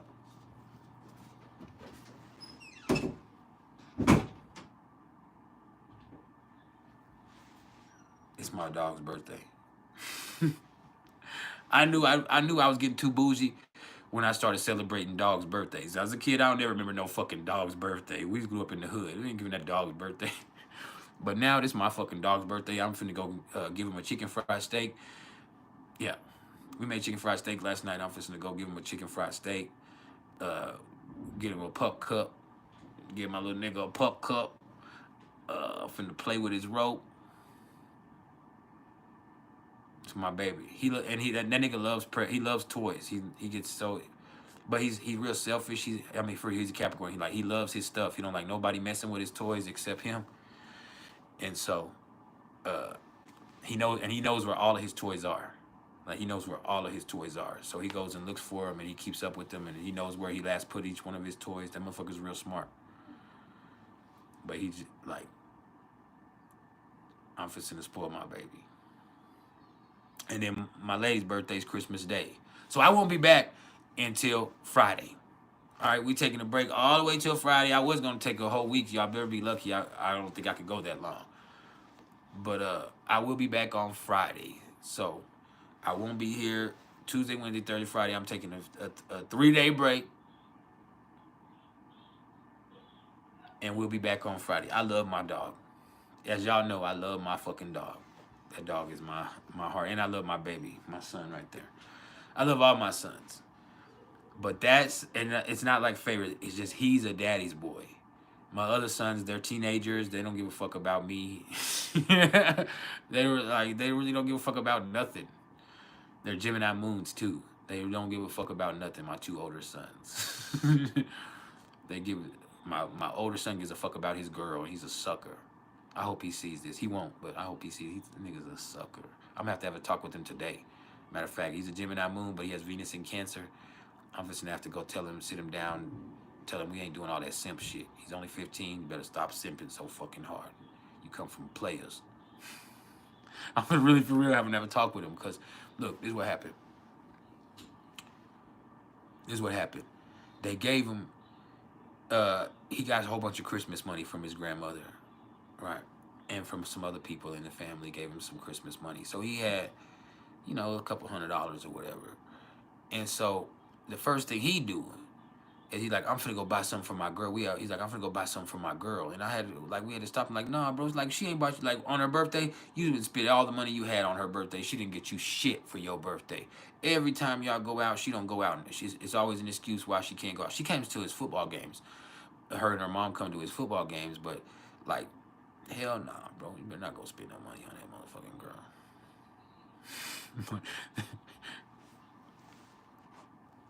Like, for real. He's a Venus in Cancer. The other one ain't like that. 3 little girls. The other one is a Libra Sun, Gemini Moon. He's real feminine, but he's also like, he don't give a fuck. 3 little girls came and knocked on the door yesterday. He said, fuck that. He's a Libra Sun, Gemini Moon. He don't give a fuck. He said, fuck that shit. 3 little girls. He's 14. The other one's 15. But the 3 little girls came and knocked. Hi, is Jaheim here? And I'm like, man. No, he's like, tell him I ain't here. Hell no. Like, what's her name? My name's Harmony. I was like, I ain't never heard of no little girl that was good named Harmony. She looked like she was bad too. Like, y'all look fast, y'all look bad. My baby don't need to go outside with y'all.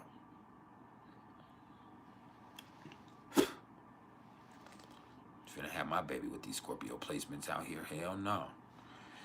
But yeah, I'm very strict with my boys. I'm very, very hands-on with my children. I'm very strict with my sons. I want to make sure that my sons know to be good men and how to conduct themselves. So I appreciate everybody's love and support. We're out. If you're interested in any astrological readings whatsoever, don't ever get at me in my comments. Get at me in my email, which is mr.turner1300@gmail.com. And I have all types of readings, and you should book one immediately so we can get this Christmas money in. Because I'm about to have to send my daughter some money for Christmas, and I'm not looking forward to it. I love Christmas, but god damn. Niggas not trying to be broke, bro.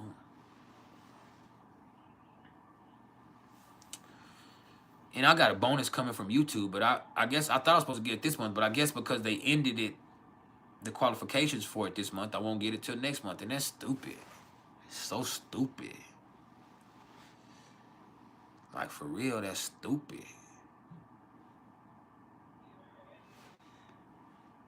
But yeah, I appreciate everything. Y'all got to get at me. I'll talk to y'all again on Friday. Y'all keep it real till next time.